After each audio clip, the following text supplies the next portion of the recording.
Good evening and welcome to the council meeting for Monday, August 24th, 2026. Please rise for the playing of the national anthem and a moment of reflection.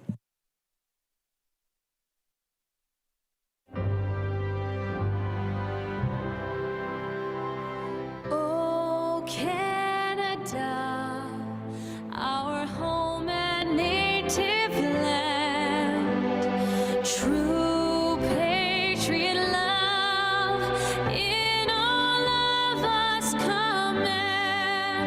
Car ton bras s'est porté l'épée, il s'est porté la croix. Ton histoire est une épopée des plus brillants exploits. God keep our land glorious and free. Oh, Canada, we stand on guard for thee. Oh, Canada, we stand on guard for thee.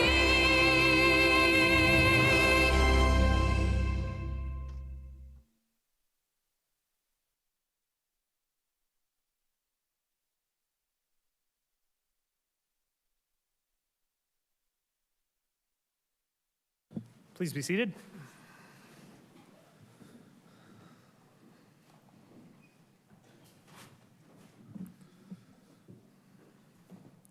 And at this time, I will look to Councillor Williamson to read the land acknowledgement. Which council meets today is the traditional territory of the Haudenosaunee, Anishinaabeg, Adirondack, and the Mississaugas of the Credit First Nations people, many of whom continue to live and work here today. This territory is covered by the Upper Canada Treaties and is within the land protected by the Dish with One Spoon Wampum Agreement. Today, this gathering place is home to many Indigenous peoples made up of First Nation, Inuit, and Métis. The Dish with One Spoon Wampum Agreement should remind us of our responsibility to ensure the Dish, the territories on which we live and work, is never emptied, and that we take care of the land and its inhabitants in a way that ensures its future sustainability. Thank you, Councillor Williamson. And good evening, and thank you to everyone for tuning in to tonight's council meeting. We'll begin tonight with sad news as we share the passing of a city employee, Murray Higgins.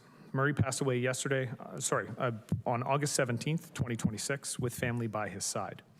Murray was hired on April 5th, 2000 as a QP 150 parks operator. He transferred from parks to the arena on April 19th, 2005, and held the position of facilities maintenance.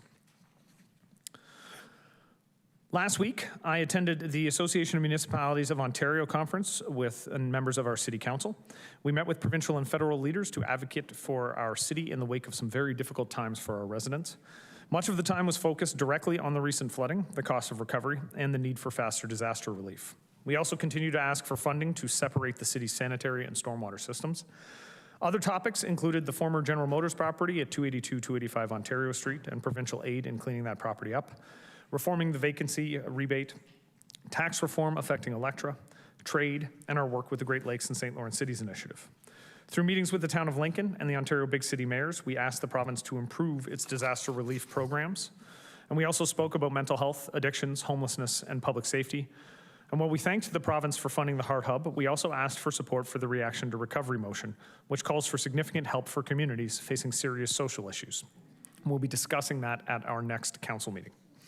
At the ministerial question and answer session, I asked the province how it could help communities and get help to communities faster after a disaster. Our city asked for help right after the first major flood, but it took about 10 days for provincial staff to arrive. That delay was frustrating and needs to improve. We're going to keep working with Niagara communities to ensure that Niagara communities receive faster help in future emergencies. And we'll also continue asking the provincial and federal governments for the flood relief and the infrastructure funding that our city needs. It has been a hectic 2 weeks since our last council meeting. Our vulnerable assistance registry is closed with 620 homes registered for support.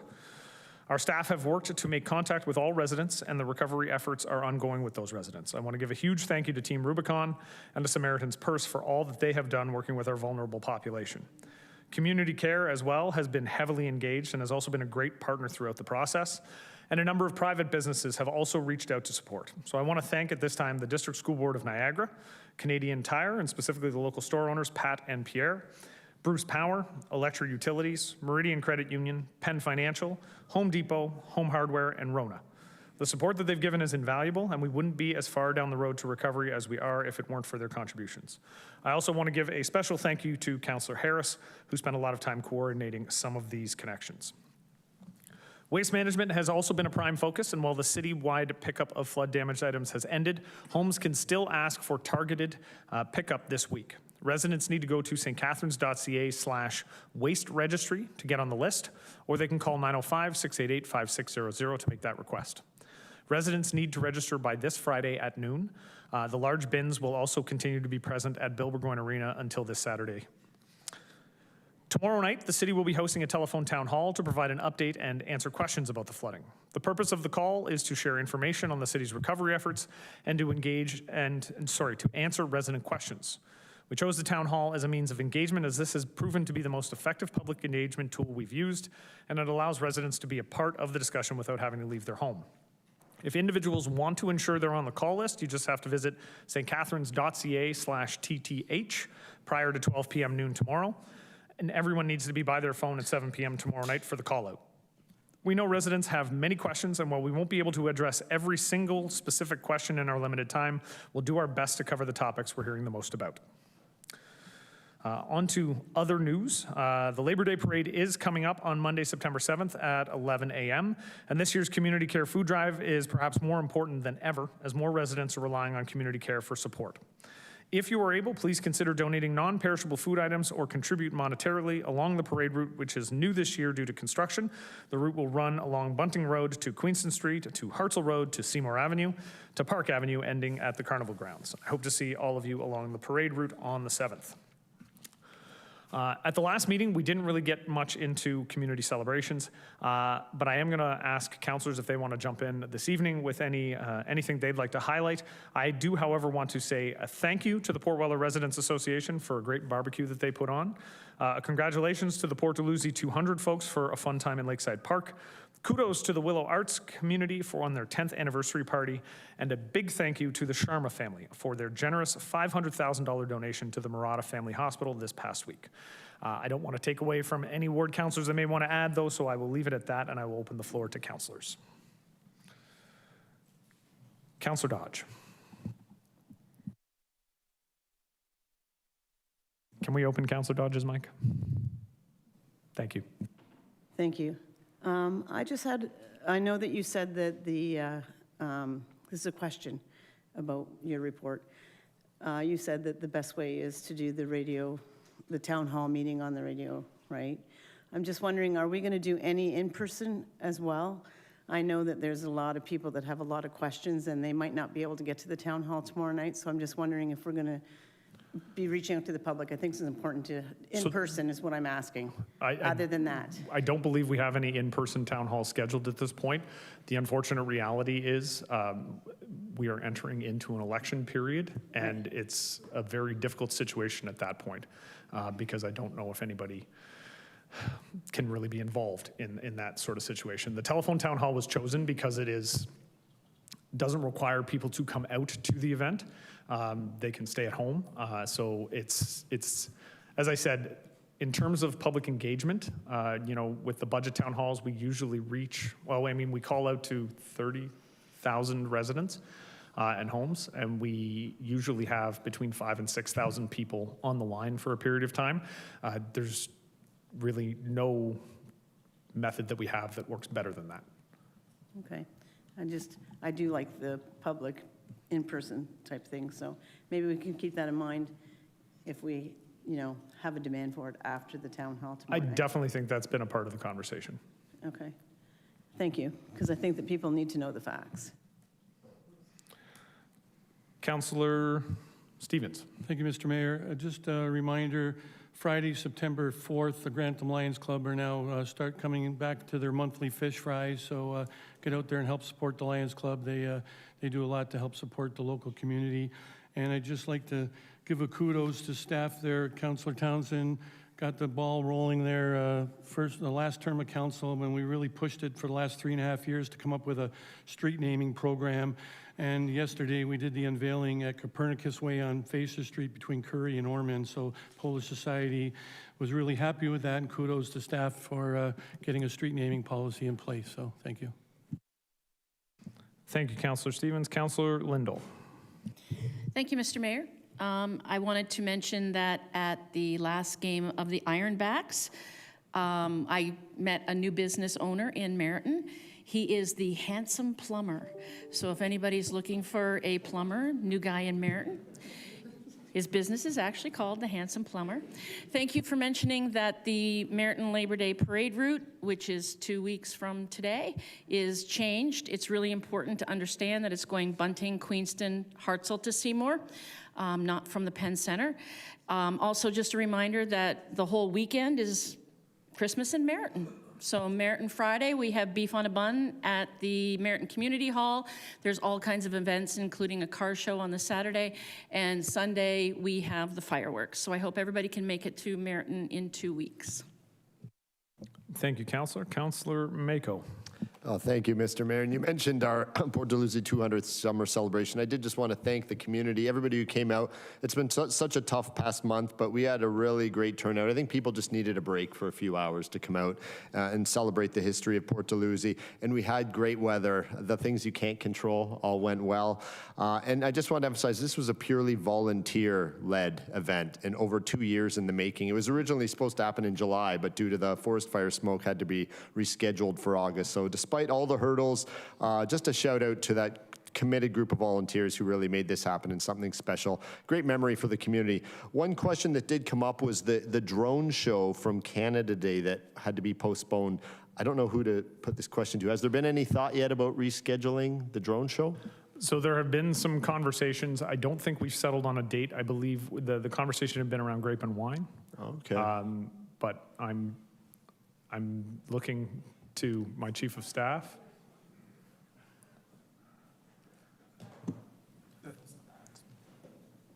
Mr. York? Yeah, sorry, thank you. Through the mayor to the councillor, we're looking at Let It Glow as well as an option for that drone show celebration.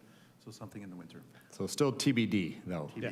Thank you. Let It Glow was actually the last update that I got, and that's why my chief of staff was giving me a dirty look. But originally, we had talked about any of the fall events. Okay. So, but Let It Glow might be the best and can preserve the original location. That would be really cool. Thank you. Councillor Miller. Yeah, thank you. Just my annual plug for basketball registration in the city. St. Catharines Rebels is starting up again at cyobball.com. And if you have a boy going into grade 3 or 4 is interested in basketball, they'll be coached by the handsome basketball coach and former city councilor. So it's a great opportunity if they're interested. So head to cyobball.com. Thank you. I do appreciate that City Council can help you in your recruiting efforts, Councillor. Councillor Harris. Yes, Mr. Mayor. I just wanted to thank Director York and Chief Upper for the leadership they've shown in helping solicit some donations for the flood relief. So good job. I don't usually thank people, but I'm thanking you guys. That's the most backwards compliment you could have paid yourself, but Councillor Williamson. Thank you, Mr. Mayor. Of course, people's lives are still turned upside down. We're not talking about this in the past tense at all yet. And I did mention and give credit to the sanitation workers. And there's one positive I've been hearing about is our waste pickup program, which is, and they've really done yeoman service, and that's grueling hard work. We're dealing with lots of nasty stuff. Speaking of nasty stuff, and I could have called staff on this, but my fear is that there's been a lot of hazardous waste that's been thrown into the piles. So hopefully there's an opportunity for people that still have hazardous waste at home for us to deal with that. I'm not asking a question, but it's something that should be, I think, dealt with unless somebody does have a response to it. It's not exactly a question. And then another concern that's been raised by people is access to, friendly, accessible maps of our wastewater system, drainage system to determine where the sanitary sewers are, what's combined, what's not, to get an idea of how things operate. So if we could come up with, I'm sure the technology is there to do ArcGIS that's accessible for people. And then on a couple lighter notes, the Port Dalhousie Lions Club's first spaghetti dinner is next Wednesday. And Councillor Mako and I spent a good deal of time this weekend at the Grantham Optimist Park, where they had their great softball program came to a close with lots of fun. And I guess the first group of people we have to thank are the young umpires who do a great job. And then the coaches, families, and league conveners, and the person who oversees the whole operation, Grantham High School graduate Mike Anderson, who does a terrific job of organizing it and getting the grounds in shape. And it's been tricky this summer for all sports, of course, with all the rain, to keep the fields playable. So particular thanks to him and everybody involved in the Grantham Optimist, which is an affordable program for kids to be involved in sports. And I'm sure the Port Weather Soccer had a great closing ceremony, even though it wasn't able to attend it, and some other organizations. So thank you. Thank you, Councillor Williamson. At this time, we'll move on to the adoption of the agenda, and I will look to the city clerk. There are 2 items of additional correspondence in Council's Sugar Sink folder. The first is a confidential memo from the Deputy Clerk regarding appointments to the Property Standards Appeal Committee. This is the appendix for item 6.3. The second is a confidential memo from Financial Management Services regarding the Development Charges Reduction Program. Councillor Miller has advised that he would like to request that Council consider a motion not appearing on the agenda regarding a request to Niagara Transit for an additional stop at the Penn Center exit onto Chestnut Street. Per Council's procedure bylaw, motions not appearing on the agenda can only be considered if Council votes unanimously in favor to add the motion to the agenda.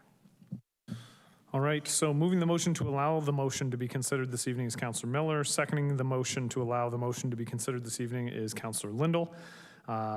So that, in accordance with procedural bylaw 2024-155, section M6.4, Council consider a motion not appearing on the agenda regarding request to transit for additional stop at Penn Center exit onto Chestnut Street.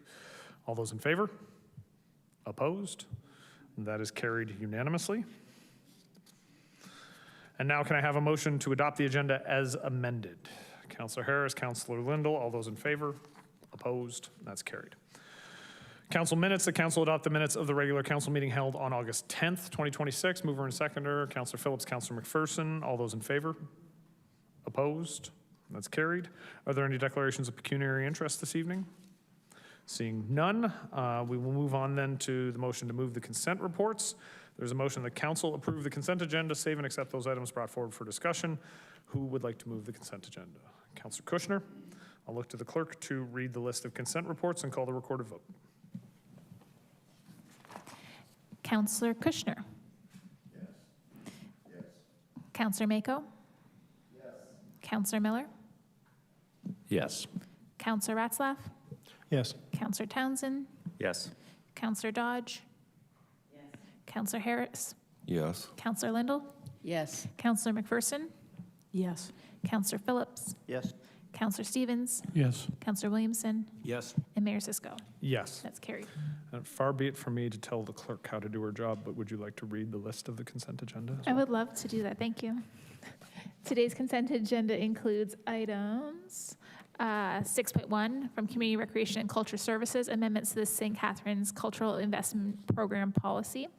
Item 6.2, Community Recreation and Culture Services, honorary street naming program for Brian Broley Way. And item 6.3, Legal and Clerk Services, appointment to Property Standards Appeal Committee and amendment to the bylaw 2014-248. All right. Our declaration to all presenters. Council chambers in all municipalities in our country represent the seed of local democracy. The many acts that govern us understand the necessity of the collective voice when decisions are being made to grow our spaces, pass our bylaws, and to seek opinions into very complex issues, ensuring safe spaces for all in our public discourse. We recognize the right of the majority to decide, the minority to be heard, the public to have an opportunity to participate, and all participants to be treated with courtesy and respect. It is imperative that elected officials, citizens, and staff have input, and it is paramount that we listen to one another and question one another, but that we understand we do this in a way that never undermines any person's ability or their dignity in our chambers. We respect the right for everyone to have an opinion and remind the audience views of the public do not always reflect those of the Corporation of the City of St. Catharines. With that, we'll move on to item 7.1, Planning and Building Services. Planning Services, revised recommendation and summary of outstanding issues for applications to amend the official plan and zoning bylaw and for draft plan of subdivision approval for 1262 and 1290 4th Avenue. The purpose of this public meeting is to ensure that sufficient information is available for the public and council to understand the proposed application and to provide the public with an opportunity for input before council's decision. If a specified person or public body, as defined in the Planning Act, or the registered owner of the land does not make an oral submission at the public meeting or written submission prior to council making its decision, they are not entitled to appeal the decision to the Ontario Land Tribunal. Also, that person may not be added as a party to the hearing of any appeals by others without the permission of the tribunal. The deadline to submit additional written comments not previously published on the council correspondence listing was 12 p.m. today, and no additional items of correspondence were received. The public meeting will proceed as follows. Staff will explain the application. Members of the public wishing to speak were asked to register by 9 a.m. today. No one is registered. If there's anyone in the gallery at that time who would like to speak, we will give them that opportunity. Then the agent will speak, and council will have an opportunity to ask questions. The public meeting will be closed, and council will be able to ask staff questions and will consider the application. The public meeting is now open, and I will call upon Charlotte McEwen, Senior Planner, to present.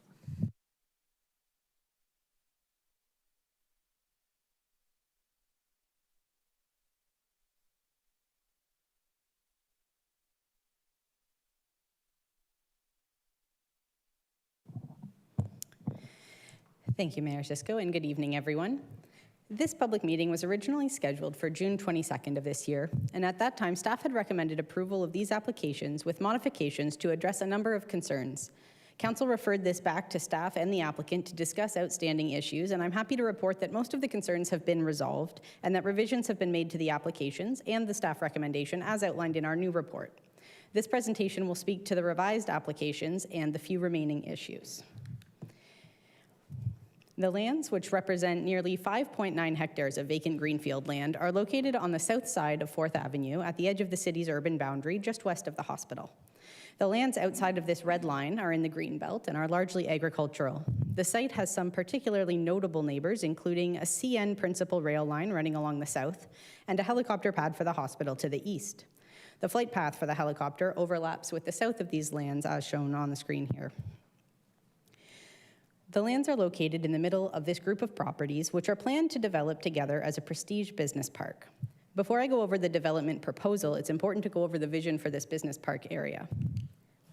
In 2008, the city passed official plan and zoning policies directing these lands to be developed as a campus format prestige business park, supporting a range of employment uses and recognizing the prominence of these lands as a major gateway location into the city.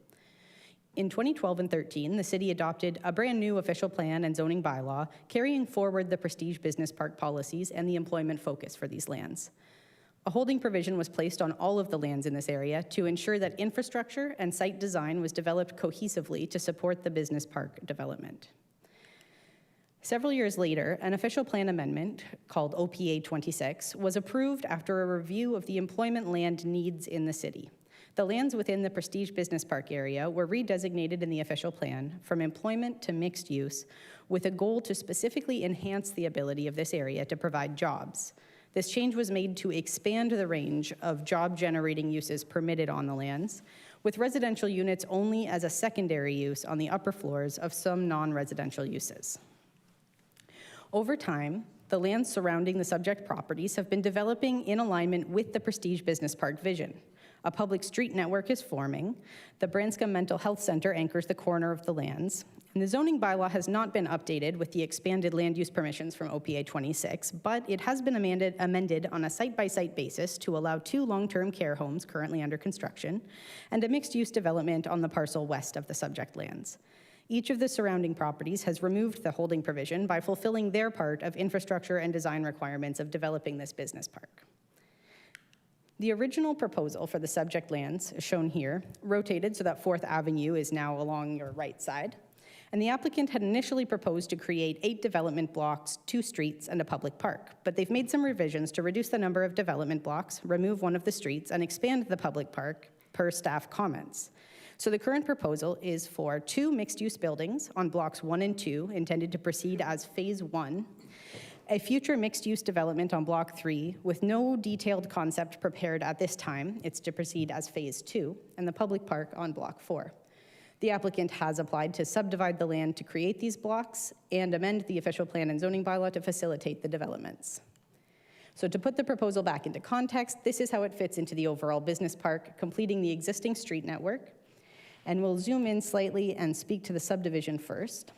We received concerns from several departments and agencies, which can be resolved through conditions of approval of the subdivision. Specifically, community planning staff will work with the developer on the park configuration, which may need to be revised slightly. Development engineering staff have identified sewer capacity concerns, which will be resolved through both conditions of subdivision approval and by placing holding provision 30 on the lands, requiring the owner to demonstrate there is adequate capacity, which may involve upgrades to city infrastructure. CN Rail and Niagara Health have provided requirements related to the rail line and the helicopter flight path. And we also heard from the developers of adjacent lands requesting that this development fulfill cost-sharing obligations to this shared infrastructure that has been installed to support the overall business park. With these and other standard conditions in place, this subdivision is recommended for approval. It completes the street network and provides well-sized and configured development blocks. Moving on to the official plan amendment. As approved through OPA 26, the lands are designated mixed use with a special policy requiring the lands to develop as that campus format prestige business park, specifically providing opportunity for retail, commercial, institutional, recreation, culture, community, office, and long-term care uses. Residential units are only permitted on upper floors of non-residential uses. The applicants have proposed to amend this policy to permit ground floor and standalone residential outright, rather than tying them to job-generating uses. Their revised official plan amendment includes a requirement that 48 jobs per hectare be provided on the lands overall, and this number of jobs aligns with staff's original recommendation for these lands. Staff's concern is that the proposed official plan policy would not explicitly prioritize job creation. These lands are part of the city's strategy for accommodating future employment growth, and an amendment to allow expanded residential uses on the site would only be appropriate if the prioritization of jobs is very clear. Staff's recommended amendment would facilitate standalone and ground floor residential without detracting from the primary business park function by permitting these uses only where 48 jobs per hectare have been achieved on the lands, and the standalone residential only be permitted south of Pathstone Way in the area shaded on this map, so it doesn't detract from the visibly prominent 4th Avenue lands. While this wording may seem like a minor distinction, this is an important step in making sure we actually achieve the job numbers we need for the future of the city and its residents. And finally, moving on to the zoning amendment. The land is zoned business commercial employment, permitting a range of employment uses. Special Provision 5 applies to these and all of the lands in the business park area. It's a detailed provision that applies the campus format design policies to the business park. And the zoning bylaw has not yet been updated again to reflect the expanded land use permissions of OPA 26, so this is a great opportunity to update the zoning to align with the vision for the lands. The requested amendment would rezone the entirety of the land's medium-density mixed use, or M1, which is the same as other redeveloped parcels in the business park. The proposal does not include zoning for the public park at this time. It has been shaded for reference and would be rezoned once final dimensions of the park are confirmed. The development blocks would be subject to special provisions 199 and 200, which consider the unique contexts north and south of Pathstone Way, like the proximity to 4th Avenue on the north and setbacks from the rail line and the helicopter flight path to the south. They also contain elements of Special Provision 5 to maintain the design vision for the business park. In order to meet the official plan requirement of 48 jobs per hectare, 282 jobs would have to be provided on these lands. The applicant has proposed to deliver a small amount of these jobs in Phase 1 and the majority in Phase 2. Staff are concerned that this approach prioritizes residential development over job generation on these lands. As proposed, Phase 1 significantly underdelivers on jobs, despite having better visibility from 4th Avenue and likely being better suited to accommodate job-generating uses. Conversely, the south parcel is to provide the vast majority of the 282 jobs, and given its lack of visibility from 4th Avenue, and the necessary setbacks to the flight path and the rail line, we are not confident that Phase 2 could deliver this number of jobs, and no conceptual development plan has been provided from the applicant to support this. To resolve staff's concerns, staff continue to recommend that a minimum of 48 jobs per hectare be required in Phase 1, and that a holding provision is put in place on Phase 2 to require the remainder of the jobs to be delivered before standalone residential uses are permitted in Phase 2. This would allow flexibility to add more jobs into Phase 1 to support standalone residential on Phase 2 if desired, and this approach is more aligned with the business park vision than the applicant's proposal to prioritize the delivery of residential units over job creation. The city held an open house in April and heard comments from a couple members of the public, including a desire for bike lanes on Pathstone Way and for the proposed retail space that, to remain in the plan. There are no bike lanes planned for Pathstone Way at this time, but the recommended job density would encourage the retail space. We also heard concerns about the loss of nature and that development should occur elsewhere in the city. This land is not identified as natural area, and it has long been planned for development as a prestige business park. So in conclusion, the amendments and draft plan conditions that are recommended by staff will help to ensure that job creation is a priority on these lands, that there is adequate parkland and infrastructure to support the developments, that they're consistent with provincial and local policies, and that the prestige business park vision is maintained. So staff recommend council approve these applications as they have been recommended by staff. Thank you. Thank you, Ms. McEwen, for the presentation. At this time, we'll look to those in the gallery. Does anyone wish to speak with respect to this development proposal? All right, seeing none. At this time, I will call upon Martin Quarcoupholm, partner, planning lead, Weston Consulting, to present.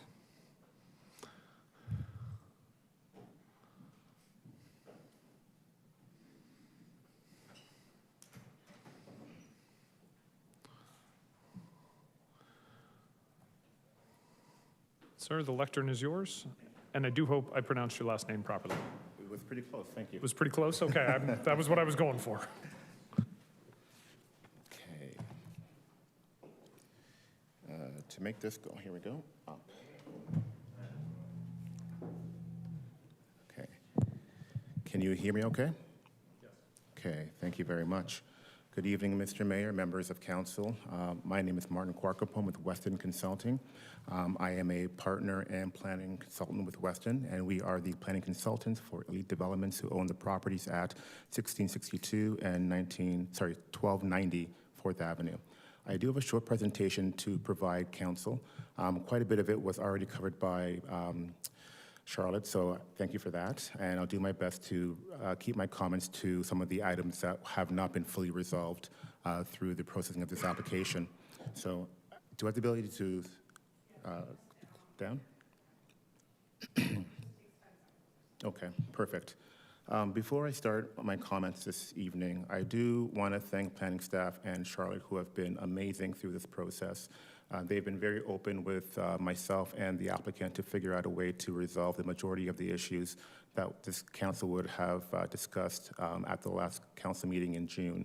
So to you, Charlotte, thank you. Tammy, I appreciate your efforts on this. So to just give a bit of a coverage of what was going to be presented in June, on screen here is the development plan that had come in as the initial proposal. The proposal included two 8-story mixed-use buildings fronting 4th Avenue on the right-hand side, which would be bisected down the site with the Pathstone Way extension, a new public road that is asked for through the official plan documents. And south of Pathstone, proposed at that time, was a park. I believe it was 0.3 hectares in size.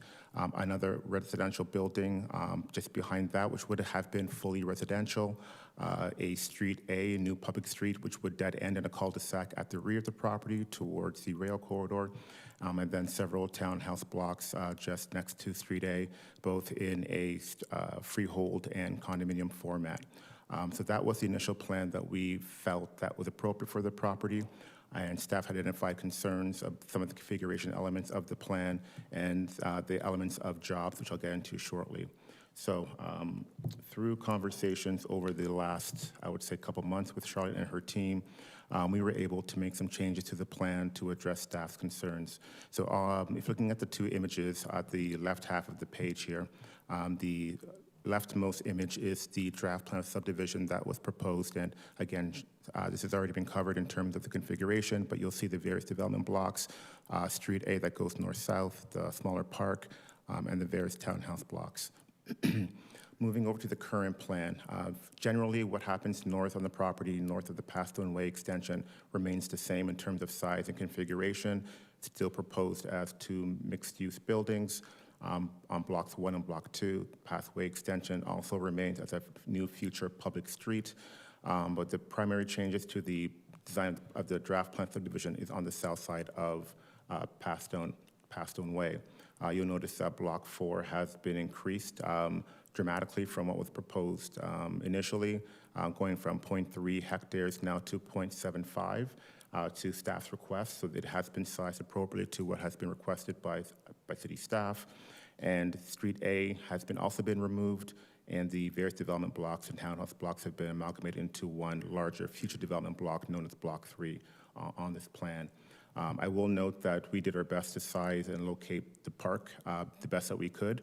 We understand there's a park that has been approved to our immediate west, and we did our best to line that up with the park on that side, as well as providing for the requested 0.75 hectares as well. And I do acknowledge staff's comments about the appropriate configuration that should occur following any approvals of the application. And as noted, the park would be appropriately zoned at the correct time once the configuration has been determined.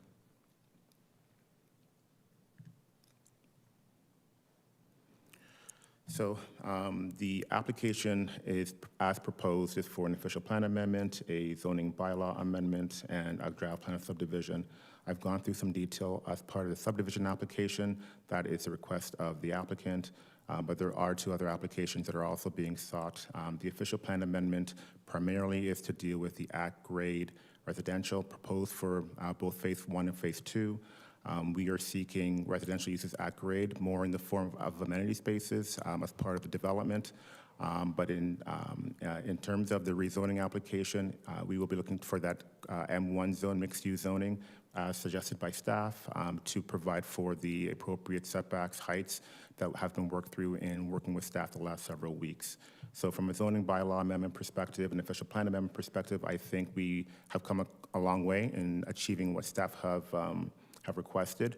But the next slide here identifies one of the concerns that we haven't quite come to on alignment on. So coming to the need for jobs, staff have asked for a blanket 48 jobs per hectare across the site as a gross number. Looking at my notes, double checking the numbers, that results in approximately 13,100 square meters of non-residential space. My client, the applicant, is not opposed to this. Initially, we had proposed only 1,600 or so square meters. We have now agreed to increase that number to just over 1,800 square meters as part of the Phase 1, but also provide the requested 48 jobs per hectare across the site. The balance in the majority of that floor area is proposed to occur through Phase 2, which is just south of the Pastone extension. So what we are looking to do is to establish an appropriate level of floor space for mixed-use elements within the building. We have agreed with staff that this will be on a public street-facing side of the building, so along Pastone and along 4th Avenue, to ensure that those facades are activated. And so we don't quite align on the disposition of where those jobs will be located. So the request by the applicant this evening is to allow for the requirement of 48 jobs per hectare, but not preclude the timing as to when those shall be provided.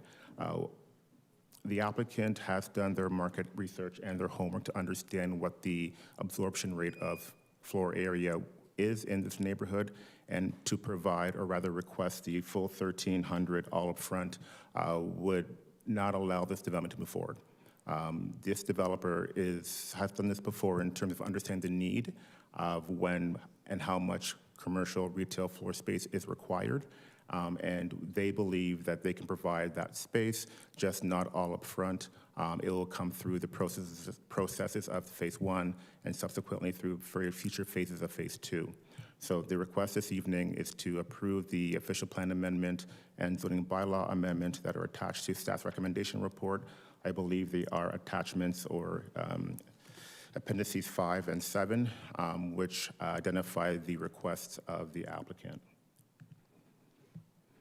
So with that, short comments in terms of the position of the applicant here, but I will say again to staff and their assistance on this file, we do appreciate your efforts here. We've come a long way, and thank you. We just don't quite align in terms of how we are to provide those commercial and retail floor spaces. So again, this is not some arbitrary number in terms of how we intend to deliver that space. There are plans in the future to deliver that space in terms of whether it will be in a future mixed-use building or if it will be in a future employment building, an office tower, a medical building. Those will be determined through the processes of phase 2. So we are not looking to not provide or skirt that part of this process in terms of what staff have asked for. It's just a matter of determining the right appropriate time to provide that space that's linked to market need and demand. So with that, I think I'll close my comments to this to council, and I'm available for questions should there be any. Thank you. Thank you very much for the presentation. Councillor Harris. Through you, Mr. Mayor, to the presenter, I think you just answered my question. So you're not actually looking for an exemption to the jobs per hectare. You're looking at staging it through the build. Correct. Nope. This on? Sorry, that's correct. Okay. The way that the documents as attached to the staff report aren't looking to avoid the need for those requirements. The revised version of the official plan amendment that I prepared in conjunction with planning staff builds in that requirement through the official plan amendment, but just is not required as part of the initial phases of development. Perfect. And I guess through you, Mr. Mayor, to the presenter, so the applicant has done market research and concluded that there's not a need for that level of employment or commercial space right at this moment. That's correct. The phase 1 design incorporates just over 1,800 square meters of commercial, which we believe is appropriate for that phase. Yep. And we will do the same exercise as we undertake the development of phase 2. Perfect, thank you. Mr. Mayor, I'll have an alternative motion once it comes forward. Thanks. Thank you, Councillor. Councillor Williamson. Thank you, Mr. Mayor. Through you to Mr. Korkupum. I'm sorry if I've got it almost. Sorry. As you know, the city's gone through catastrophic flooding across the north end and other areas of the city in recent weeks. The report says that water and stormwater infrastructure have been designed to meet current city standards. In order to accommodate the proposed sanitary flows from the development, upgrading of the downstream sewers would be required. And I'm pleased to see that the staff have put a holding provision until we get a functional servicing report done. I just wonder if what it means by, or what it means to you, what downstream sewer upgrading would involve. That is a fair question, Councillor. I don't have that offhand in my notes. I would have to refer back to the comments from staff. But in terms of the protection for downstream infrastructure and improvements, that would certainly be captured through the condition of draft approval in terms of requirements to undertake prior to development even occurring. So should there be well, let me just step back here. So we did submit a functional servicing report to staff for review, and they did provide comments on that. So it's not that one was not done, it's just that they wanted some further clarifications as detailed design moves forward. But the conditions of draft approval would require us to undertake that updates to that report at that time. I understand that staff do want a holding provision attached to the zoning as an extra layer of, I would say, protection to ensure that work gets done. I don't think my client, the applicant, would oppose that type of a holding provision. Thank you. Thank you, Councillor, and I appreciate the question that I'm sure multiple councillors may have had if you didn't ask it, so thank you. Councillor Kushner. Thank you, Mr. Mayor. I gather what you're saying is, at this time, phase 1, there's not sufficient demand for the commercial space, but in phase 2, there would be. That is correct. As part of phase 1, The 1,800 square meters is what the market demands from our perspective, and it's being included. We've retailored the ground floor to accommodate some requests of staff to ensure it's in the right location on the ground floor. But as part of phase 2, once they're ready for that portion of the property, they would reevaluate the market condition and see how much more commercial would be required. So the applicant has spoken to myself and planning staff about if the conditions are correct to put in a full-out office building, medical building to capture the full amount of the outstanding retail commercial floor space, or it could be provided in a mix of mixed-use buildings on the ground floor, much like phase 1. Thank you. Thank you. Thank you, Councillor. Councillor Phillips. Thank you, Mr. Mayor. Other than the issues that Councillor Williamson mentioned, are there any other green initiatives that you're aware of, such as permeable paving stones rather than tarmac, or a green roof or anything like that, that will be added to these buildings? To you, Councillor Phillips, that is a level of detail we haven't quite gotten to yet. So I mentioned that we're only doing the official plan, zoning, and draft plan subdivision approval.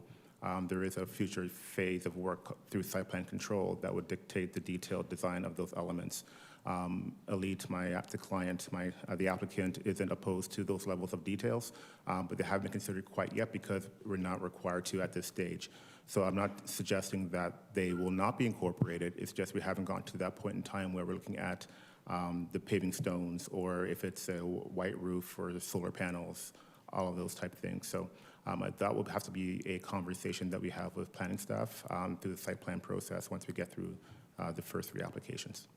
Thank you. Obviously, we urge anything like that happen because we have a problem. My client, Thank you. I'm sure they're watching. Thank you, Councillor. Seeing no other questions, thank you again for your presentation. Or Councillor Dodge, no? Now's the best time, so. Okay, sorry. Kind of piggybacking on what Councillor Phillips said. Number 34, the hydrogeotechnical report. Is that from you, or is that a request from the city for you to follow through with that? Sorry, which Joe you number 34, it's on page, I don't know what page it is. Anyway, it says hydrogeotechnical report. The owner shall submit to the city for review approval of geotechnical report with component chemical analysis and pavement including. So is that part of what you're talking about? Like, are you going to do like a geothermal possibly in this build? I am not entirely sure if we're doing geothermal, but I think you're referring to some of the conditions of draft approval. Yeah. Thank you. I believe we've done our geotechnical and hydro-G reports. I'll have to double check. But much like the FSR, the functional servicing report, we'll have to make some updates to it. So once we come back through the approval and the draft approval conditions, we will have to provide staff with updated reports. And if the applicant is considering geothermal, that will factor into the analysis for staff review. Okay, thank you. Thank you, Councillor. Now seeing no further questions, thank you again, sir, for the presentation. Can I have a motion to close the public meeting? Councillor Harris, Councillor Dodge, all those in favor? Opposed? That's carried. Public meeting is now closed and council is called to order. Persons wishing to receive notice of council's decision should submit a written request to the office of the city clerk. Councillor Harris, you had indicated that you wanted to move the alternate motion. It'll be moved by myself and seconded by Councillor Kushner, the alternative one. Someone has it. Yep, so we'll just pull down. There we go. So the alteration in this one, Councillor, for clarity, is that it would allow the phasing of the jobs, the job requirements on the site. That's the only change. Okay, and Councillor, do you want to speak to that? Or would you like to reserve the right to speak to the end? Sure, I'll speak to it. I think it's a great development. It will kind of finish off that area by the hospital, and it will provide much needed housing. So that's pretty well it. So hopefully my fellow councillors will support the motion. All right, Councillor Williamson. Thank you, Mr. Mayor. I got a number of questions for staff. So as we've all experienced, we've had friends and loved ones and family members who've experienced raw sewage in their basements. So the issue of how this is going to impact our sewer system, wastewater system is, and every development going forward with this new reality is going to be something that we have to carefully consider, obviously. Some of the research that I have done suggests that some of the consultant reports that we as staff get on these issues, some of them are, for example, based on just dry weather flows that don't look at the big picture of what could happen. So, and the staff report talks about the meeting current city standards, and I'm not sure, since current city standards have not served us well in recent weeks, if that's sufficient, and if we're going to be changing a review process of how we look at these consultant reports and make sure that they're doing their due diligence and dealing with the realities of these extreme weather events that we're already facing and going to face probably even worse ones. So I'm pleased to see the holding provision in this regard, and I just wonder if we could get some more clarification on this. And the holding provision is in this amended version, I take it? So I'll leave it to staff to answer those bigger questions and how consultants' information is going to get reviewed, and we're ensuring that they're not just cherry-picking days when the weather is favorable. Thank you, Councillor. I will turn it over to staff for a couple of those questions. The one thing I did want to note, though, you had mentioned current city standards, and I think it's important for the public to know that this council and the last council have actually altered what those standards look like because of the recognition that there were issues around stormwater. We design the pipes in the ground differently, and I'm looking to staff to sort of, if they want to follow up with that from where we were 15 years ago when I first came onto council, the design standards have changed over the course of time and are now meant to try and accommodate those larger storm pressures. But I'll turn things over to Mr. Martuccio. Thank you. Through the mayor to the councillor. Yeah, so originally our systems were designed 1 and 2 year storms. Things did progress as we update our engineering standards. We are now at 1 and 5 year storms. We're currently going through a master servicing study for our sanitary sewers, and one of the things that we're doing through that study is to determine whether or not the engineering standards that we currently have in place are sufficient for the demands that our systems are experiencing. And there are some thoughts about also increasing the design standards for, potentially to a 1 and 10 year storm. But until our sanitary master servicing study is completed, we won't have those recommendations for our council to endorse. But as we are today, the design standard is for a 1 and 5 year storm is what our system is designed for. With regards to the question with regards to the FSRs, the consultants use the model that we use to analyze our sewer system. So it's not like they are picking, they don't get a choice of what model to use. It's the same model that we use to analyze our sewer system. So it's through the same consultant that we use for our sewer system as well. Trying to remember what other questions you had there. Can we open up Councillor Williamson's microphone again? Thank you. Is this testing done at different like seasonal variabilities and so we're looking at the big picture? Yeah, so the one thing that we do with our model is we're continuously improving our model. The way we do that is by putting flow monitors into our sewer system to see exactly how our sewers are performing. And as we put flow monitors in our system, we recalibrate our model so that we're using the most accurate information that we have, and we are constantly doing flow monitoring throughout the city. It's done specifically where we know we have areas of concern. It's also done where we know that there's going to be a higher demand for development in our city. So even though we do have a model, it's not a static model. It changes as we get more information so that the analysis that is being run is the most up-to-date that we have. Thank you.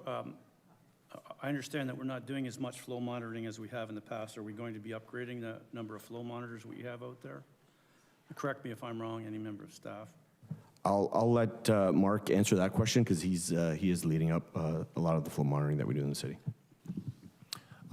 Yeah, thank you. Through the mayor, one of the initiatives through the Housing Accelerator funding that we got from CMHC was related to inflow and infiltration investigations. So a good chunk of that funding went into flow monitors. So it wasn't necessarily, in the past, we would identify permanent sites and just put a monitor there and keep it. Now we're trying to move them around to get more site-specific information. And in this case, there was actually quite a bit of flow monitoring last year done in the 4th Avenue area that would have informed this development. Okay, thank you. And then, as part of their plan, is there holding tanks or I know there's going to be storm water ponds, but is there holding tanks as well? Sorry, through the mayor to the council, are you asking, is there holding tanks proposed as part of the development or holding tanks at the cities? Yeah, like there was for 447, 449 Geneva Street, they were having on site. So as part of the design for the development, the developer needs to ensure that post-development flows do not exceed the flows that were there prior to the development. So if a holding tank or some sort of stormwater retention is required, that would be incorporated into the design for the development. Thank you. Thank you, Councillor. Councillor Kushner. Thank you, Mr. Mayor. This motion reminds me of Field of Dreams. Build it and they will come. And the developer saying in phase 1 they will not come because there's insufficient residential, but in phase 2, if they build it, they will come. That's why they're supportive. Thank you, Councillor. Councillor Miller.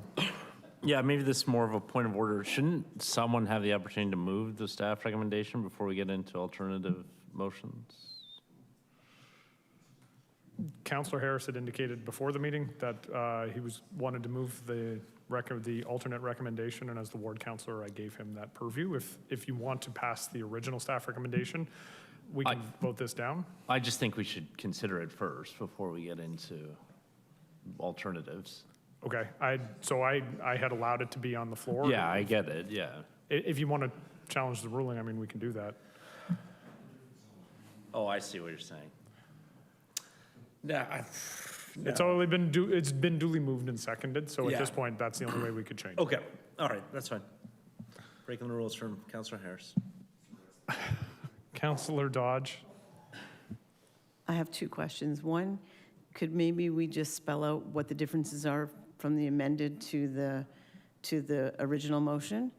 And then my other question was, I'm not sure about this, but staff had just said that with the flow monitoring and whether we put in a holding tank or whatever, that we decide after the flow start. Is that after the development? Like, can we do that? Is that did I get that confused? I believe what the director said was, as a part of the design of the development, those decisions would be made. Let staff answer. Okay. Mr. Martuccio, if I misrepresented what you said there. No, through the mayor to the council, no, that is what I said. As part of the design of the development, the developer is required to ensure that post-development flows do not exceed what was there pre-development. So, sorry, I'm just confused because I'm thinking if it's post-development flows, we don't find that out until after the development's done, right?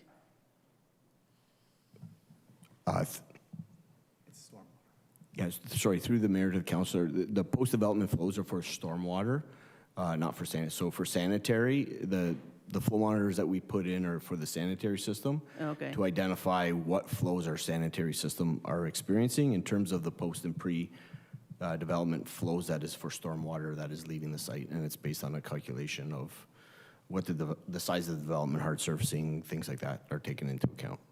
Okay, so we would know before if we needed to do anything to remediate any excess water or flows for that area from the development? Yeah, through the mayor of the council, yes, that is all done through the development, through the review of the development application at the time of site plan approval. Okay, thank you. And then if you could just point out what the differences are between the original staff motion and the new motion, please. Well, look to Ms. McEwen. Thank you, Mr. Mayor. Yes, the differences in this motion are that the The references to the wording of the official plan and zoning bylaw changes have been altered from referencing the appendices of the report that contain the staff recommendation to referencing the appendices that contain the applicant's proposal. And holding provision 34, which compels the delivery of the jobs prior to the standalone residential in phase 2, has been removed in this motion. Okay.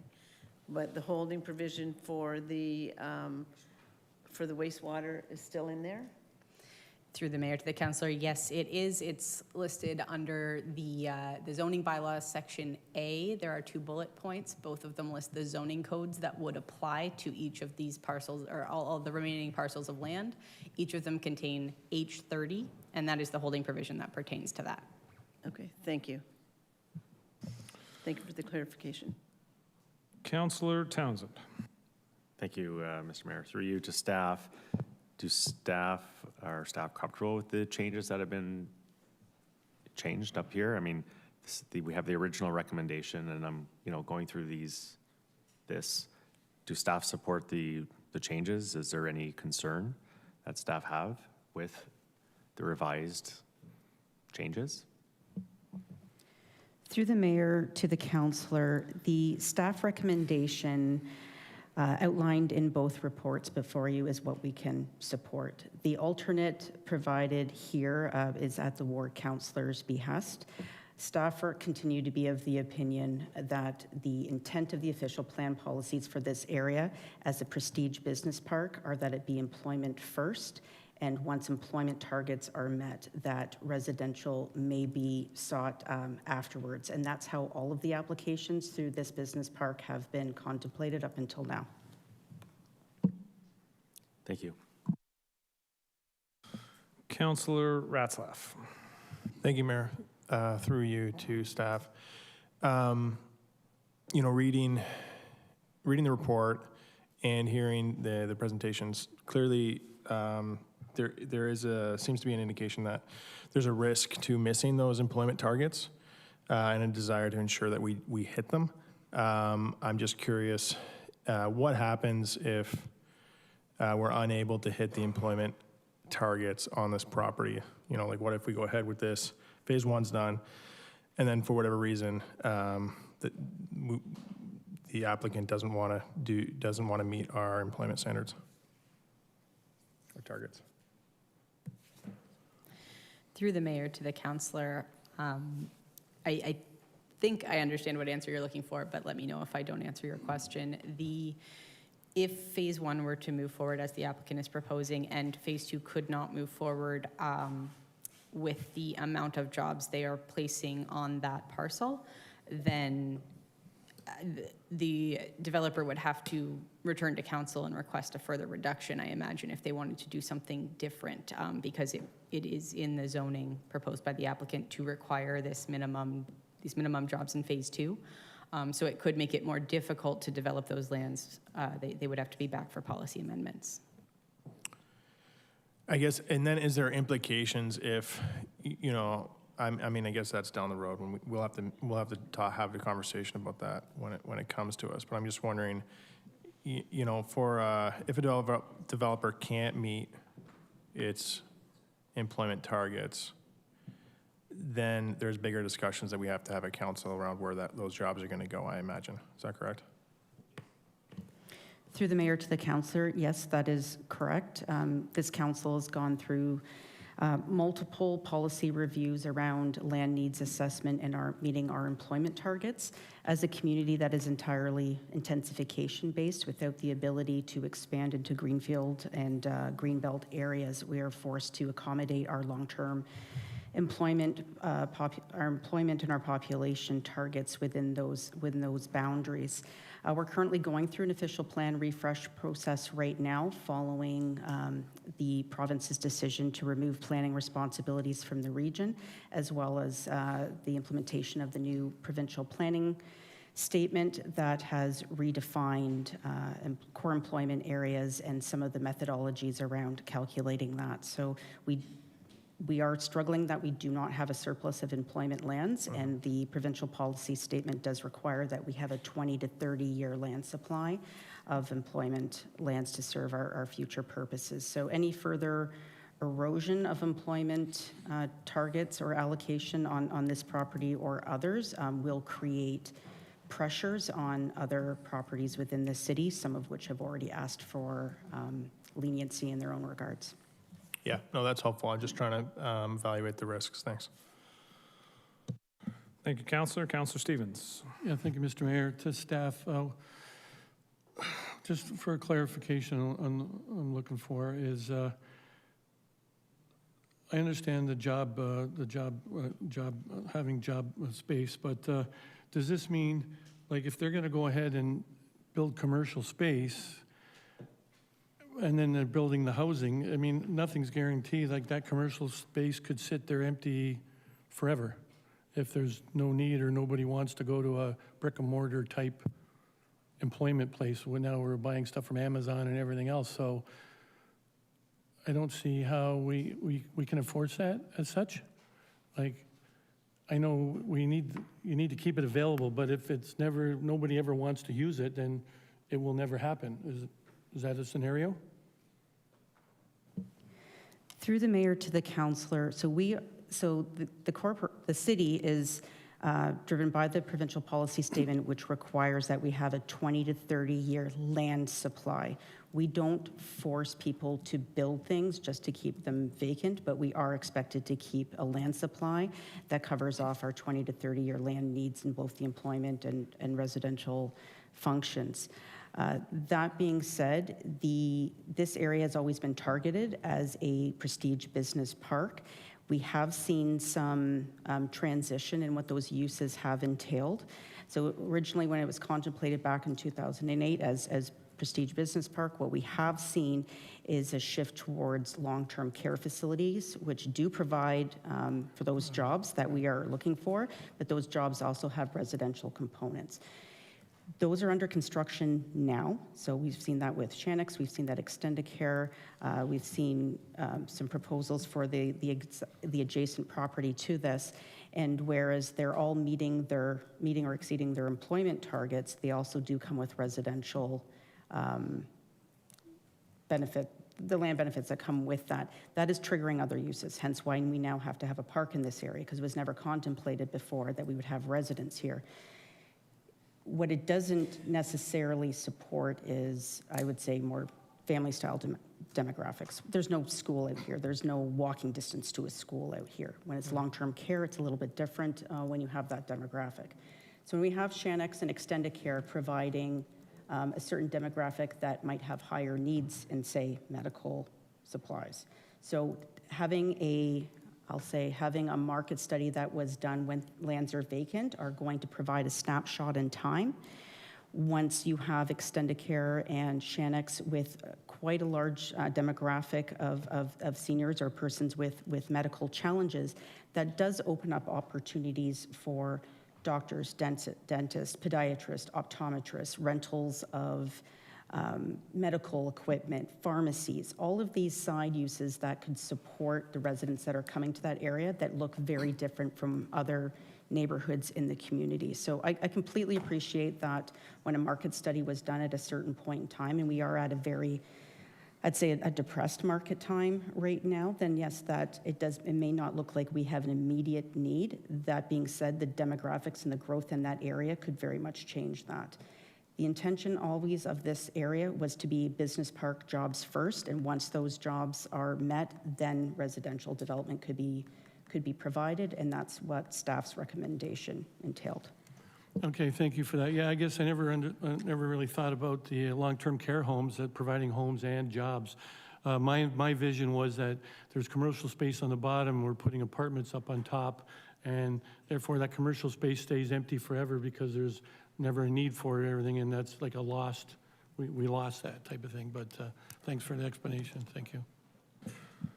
Thank you, Councillor. Councillor Harris. Through you, Mr. Mayor, I think we're confusing things. They're not asking to remove the employment, they're asking to stage it. So I just wanted to make that clear. Thank you. Thank you, Councillor. Councillor Miller. I just want to say, maybe this wasn't clear before, if the amendment or the changes doesn't pass, then we can consider the original. If you'd like, yes. Okay, yeah, I'd be Well, happy. we have to pass something. If we so. get there, I'd be happy to move that. Councillor Townsend. Yeah, I think just for clarification, like the priority here is residential. You know, as I'm looking at this site, it does seem like without having any type of you know, business park or long-term care on site, like I'm just trying to get the true vision of what the goal is on here. Sorry, that's my question. Like, just I'm trying to understand the vision here. Like, there's going to be residential. Sorry, the question is so the goal is there will be residential on this parcel of land based on what we were presented with tonight. But there is a plan on block 2 or is it block 3 to build long-term care? I'm trying to get some further understanding. There is no plan for long-term care. That was raised by Director Cathay as an example of what's going on in the adjacent blocks. Okay, thank you. So this, in my opinion, would be a great location for long-term care. You know, I do have concerns about some of the changes on the amendment, but I will support the original staff recommendation. Thank you. Councillor Williamson. Yeah, thank you for allowing me again to have a second kick at the can. The question that I asked the developer's planner in regard to this requirement to upgrade the downstream sewers, does that mean downstream off their property, or what are we talking about here? Through the mayor to the councillor, that is a piece of current sewer infrastructure that is within a city right away. So it's further down on 4th Avenue. So not on the property, further down 4th Avenue. Okay, is it a long haul piece of infrastructure, or like is it an expensive upgrade? Through the mayor to the councillor, from what I recall from the last information I saw in the master servicing plan, it is a section. I don't have the length of it, but it's a significant section. It's without a map, it's difficult to explain, but it is a section between where the current development is and it goes towards the 406. So it's the sewer on 4th Avenue.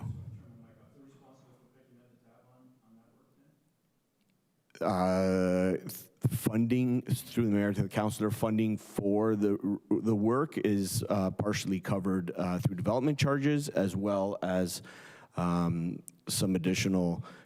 I believe that the agreement, and I'll let Tammy and Charlotte talk to this, I believe that the agreement also identifies that the developer would be responsible for sharing in some of those costs to upgrade the sewer. Thank you, Councillor. Seeing no other speakers, I'll very briefly speak to this. I will support the alternate motion. I think Councillor Harris did a good job. I did want to, before I get into this though, to Ms. Cathay, the jobs per hectare numbers, those are provincially imposed numbers, correct?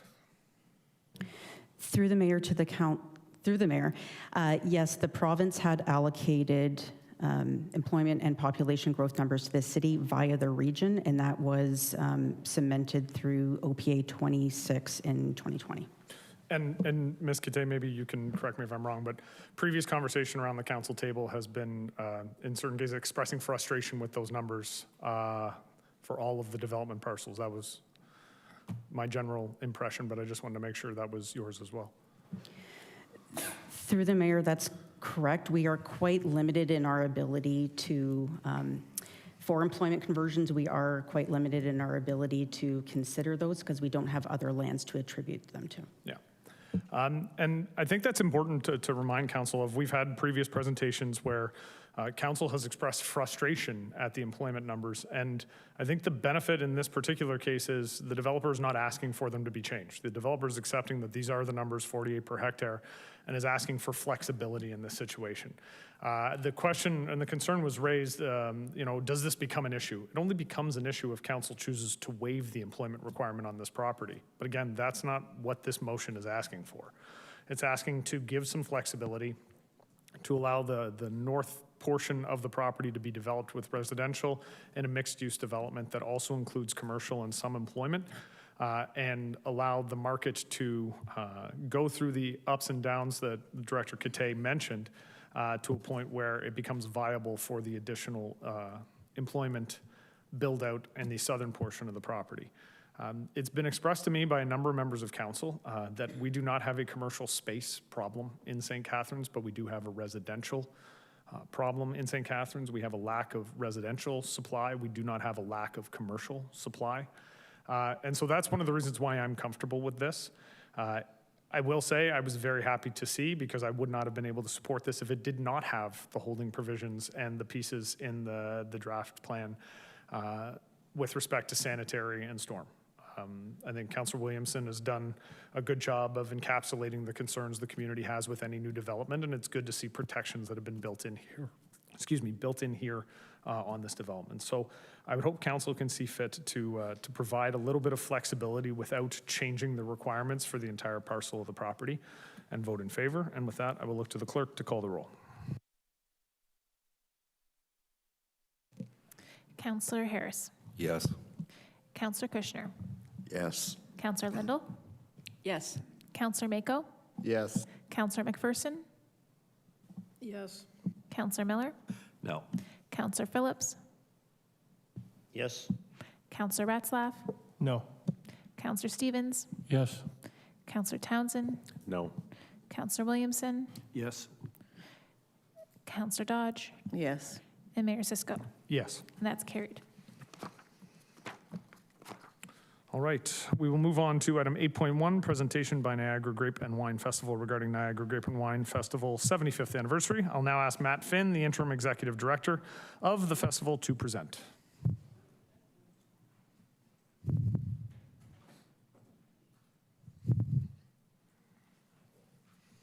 Mr. Finn, welcome. The lectern is yours.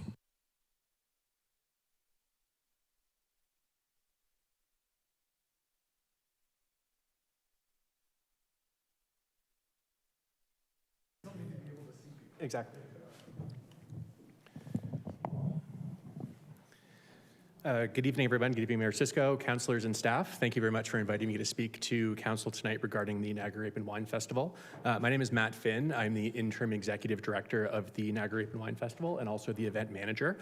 I've been with the organization for about a year now, and we are a small but mighty team attending council tonight with our board of directors chair, Marcia Murdoch. And we will talk a bit about that as we go through here. Let me just click through. I wanted to start by saying the City of St. Catharines is an invaluable founding partner of this festival and this community event, and a major driver of economic activity, and this event could not happen without the City of St. Catharines. We are beginning the third in a 5-year fee-for-service arrangement, which runs through 2028. This will ensure the continued growth of the festival. I wanted to stress that we are partners in this event with shared goals to further enhance St. Catharines' reputation as a premium cultural destination by attracting visitors, supporting local businesses, and delivering inclusive, family-friendly programming that generates lasting economic and community benefits. Just to take a quick recap of 2025, this is the year we've just come out of, and a few top-line numbers to review here. We'd like to think of our website as a hub, and so we think of ourselves as an event organization that is also heavily involved in marketing, and in some days we are a marketing organization that is heavily involved in event planning. So we see ourselves as event hosts, but also marketers of the region and of the City of St. Catharines. We do offer 4 seasons of programming. Of course, the Fall Festival in Montebello Park is probably the most well-known and the most visible of those events. But we operate 4 other signature events through the year, as well as quarterly Discovery Pass programming at 25 wineries through the region, as well as community events like the Grand Parade, the Mayor's Grape Stomp, and other events and activations throughout the year. As we've wrapped up our 2025 season, we've also thought ahead through 2026 and have already begun planning our 2027 season. There's always a lot going on behind the scenes to ensure that this is a successful event and a series of successful programs for the City of St. Catharines. You'll see highlighting from the 2025 festival, there were 28 live event hours in Montebello Park spread over 4 days. This featured 21 local wineries, over 100 VQA wines to taste and sample, 14 different culinary partnerships, as well as a variety of community and partner activations. In total, over the course of our 2025 programming, all events, we saw just over 150,000 guests, including 56,000 tourists to the area, which represents 37% of the total number of visitors to our events. This generates an economic impact of more than $5 million in tourism spending. And as I mentioned, our website sees quite a lot of activity and traffic as well. This is just under 675,000 visits to our website to learn about programming and events in the area. Exactly 1 month from now, September 24th, we will be live in Montebello Park, so we hope to see you all there, of course. Sloan will be getting ready to go onto the main stage. It's going to be a big party. We hope you'll join us. The gates will be open for Canada's largest and oldest wine festival. We will transform Montebello Park into Canada's largest wine bar with 100 plus VQA wines from 25 different producers, all poured by the sample, glass, or bottle. As mentioned before, we have local partnerships with restaurants and chefs for food service and culinary partnerships in a variety of styles and formats. And this year we'll be looking at, again, 28 hours of live event programming and continuous entertainment and music on the RBC main stage. We have some exciting new initiatives for 2026 that we wanted to share with you. I've highlighted 3 on the slide behind me here. The first is some enhanced family and children's zone activities. This is going to be sponsored by TELUS, so it will be the TELUS Family Fun Zone, powered by their Pure Fiber network. This will operate on Saturday, September 26th and Sunday, September 27th from 12 p.m. to 6 p.m. And as the title sponsor of this area, we are going to enhance the programming offered to families and children, including things like inflatables, mascots, face painting crafts, and other family activities, as well as incorporating community partnerships with the St. Catharines Twinning Association, the Boys and Girls Club of Niagara, Brock University, Foodland Niagara on the Lake, and Destination Ontario, all offering things for families and kids to do in the park. Another exciting new event is an event called Dîner en Violet. This is going to be a premium ticketed dining experience in Montebello Park. So if you've attended the park in the past, you're probably very familiar with our wine and culinary village, where you can sort of walk around, you can pick up food and wine, you can find a comfortable place to sit and listen to some music. In this case, this is going to be a ticketed event in the park. We're going to sell tickets as well as multiple options to add on a picnic basket or a dinner basket options from local restaurants in a premium seated format in a nice private area. We're going to encourage guests to wear purple, lean into the theme of violet or purple to go with our branding. Finally, the last thing I wanted to highlight was some advanced community and educational partnerships. This has been a feature of the Grape and Wine Festival in the past, and something we'd like to bring back for this year. So there's 2 things to highlight. The first is through the Cool Climate Enology and Viticulture Institute at Brock University. They will be providing wine and cheese pairing seminars, as well as winemakers chats in our VIP area on September 26th throughout the day. And the St. Catharines Twinning Association will be offering a chocolate and wine pairing experience on September the 27th. So hopefully some additional programming to drive some interest in the wines that we're producing here in Niagara, to bring a different crowd of people out to the park, and to hopefully learn something along the way. This is a brief overview of what our full 2026 programming slate looks like. I mentioned our Montebello Rocks concert 1 month from today, September the 24th. This is the only ticketed event where there is a charge at the gate or in advance to enter the park. So it is a $20 ticket in advance or $25 at the gate, including a commemorative wine glass. There are also options for VIP add-ons. So we have what we call our Harvest Lounge. This is a premium area of the park. So for a ticket price, you have access to a private bar, additional table service, private washrooms, and a great view of the stage as well.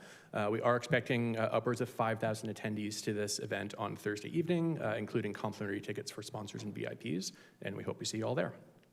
The following day, September 26th, the theme of the night is Harvest Hoedown, and so this is a night where there's free park admission.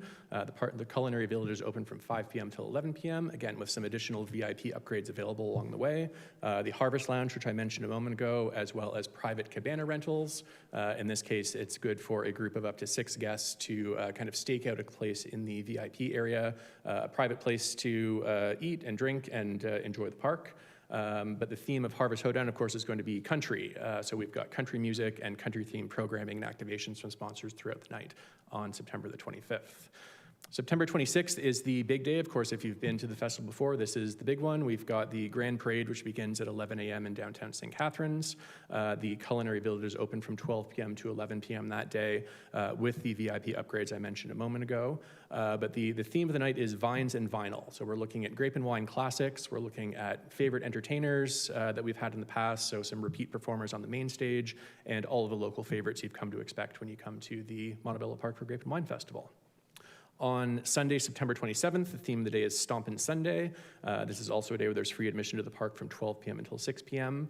There is some fun, both family and children's programming planned for this day, in addition to the TELUS Family Fun Zone. We have the Grape King Royal Reunion happening at 1 p.m. We've gone to the Grape Growers of Ontario and invited all of the past Grape Kings to attend for a royal reunion. We want them to come and hang out for the day. I don't know if they're going to be drinking tea, but it will likely be wine and or beer in that case. But we'd like to see them at 1 o'clock. Following that, the Pied Piper Children's Parade, which is another long-standing traditional event for Grape and Wine at 2 p.m.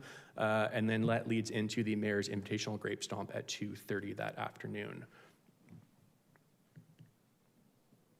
I said that was a bit of a look at what we've done in 2025 and 2026.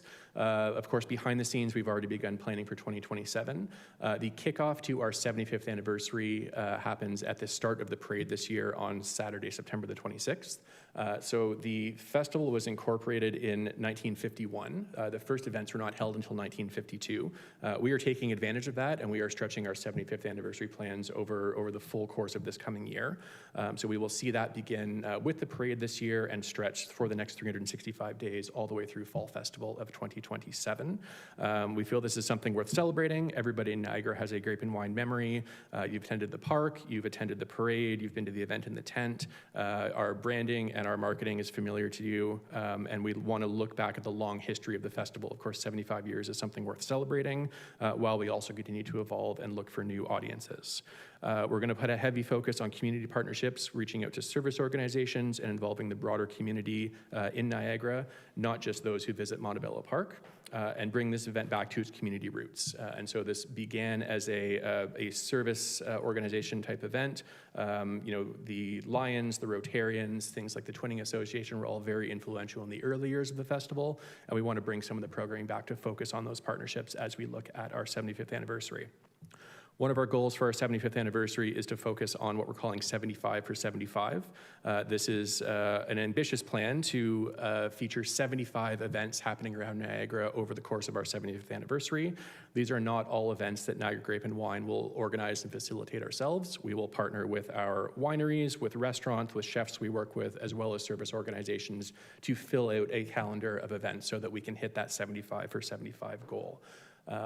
Again, just looking at our plan ahead for 2027, of course, we are very conscious of what large-scale events look like in the world. We are facing challenges. We're facing rising operational costs. We're facing declining attendance, as well as reduced and challenging challenges in obtaining corporate sponsorships. These are all things on our radar, but we are committed to pursuing resource-positive partnerships, looking for collaborations that generate a net financial and operational benefit to the organization. I did want to highlight that this is an organization that is governed by a volunteer board of directors. I mentioned Marcia Murdoch, our chair, who's in attendance tonight, as well as Councillor Phillips, who's been a longstanding member of our board of directors. And also a note that we are a small but mighty staff team. So there are 3 of us full-time on staff, in addition to a couple of summer students and some hired help we bring in for festivals. We are located just down Church Street, so if you ever feel like stretching your legs and taking a walk, we'd love to see you down at 8 Church, which is just up the road from City Hall here. And with that, if there's any questions from councillors from the floor, I'd be happy to address them. Thank you very much for the presentation, Mr. Finn. We do have a couple. Councillor Townsend is up first. Thank you, Mr. Mayor. Through you, just a fun fact for council. Matt Finn, first, congratulations on your promotion to acting director, but Mr. Finn is also a Holy Cross alumni and a graduate of the class of 2004, and it's just great to see a lot of good, positive leadership and Holy Cross graduates that continue to come through council. So I just want to point that out there. Councillor, I think we all appreciate your Holy Cross alumni updates from week to week, and it's great to hear that the class of 2004 is accomplishing big things across our community. Big things. My question to you is, you highlighted in the slide deck that obviously declining attendance has been a challenge. Heading into the 75th year, is there a plan to put maybe a big name on the stage, like an Arkells, a Pearl Jam? I know Eddie Vedder does like red wine. Coldplay. I'm just wondering if there is a plan to bring a big headliner in and maybe sell some tickets to kind of recoup some of the costs for Grape and Wine. Yes, there absolutely is. That's one of the things we start on very early in the year. So of course we are leading up to the festival in about a month or so time. Planning for this festival begins over the winter and spring of the previous year. That is one of the first things to be confirmed. So finding a marquee title headliner for the Rock Montebello concert is very important, of course. Being a not-for-profit organization with a limited budget, that gets a little challenging when you see the rate sheets of what the going booking rates are for major international artists, let's say. So we had to kind of, we've made do with the budget that we have and tried to maximize that as best as possible. But that process has already begun. We already talked to booking agents to look at availability. They look at where those artists are performing locally or within a certain radius to try to find the best possible draw for the best possible event. Thank you for that. So if Pearl Jam is in the area, it would be great to give them an invite. So noted. Thank you for your presentation. Thank you. Thank you, Councillor. I would also actually cheer for Pearl Jam, so if you can do that, I'm here for it. Councillor Williamson. Thank you, Mayor. Mr. Finn, yes, I do appreciate the retro approach, taking into consideration the history of the festival and bringing back some of those ideas. I think that's good. The Pied Piper, which used to be the day before, I believe, where is that being held? Is the route on city streets or is it in the park? It has altered a little bit. It is within the grounds of Montebello Park. So we found that because the family and children's zone is already very well attended on the Sunday, the route follows an internal route within Montebello, led by a piper. It's going to circulate through the park across the main stage and then end at the Mayor's Invitational Grape Stomp, which is on at the pavilion. Thank you. Welcome. Councillor Phillips. Thank you, Mr. Mayor. As far as what Councillor Townsend was mentioning, or yourself, as far as Pearl Jam was concerned, the big concern with us is weather. And if we buy a band to show up, what we're finding is that the audience that attends will tend to wait, and they don't mind paying the extra $5 to make sure it's going to be a dry night. And if it's not, then we have a problem.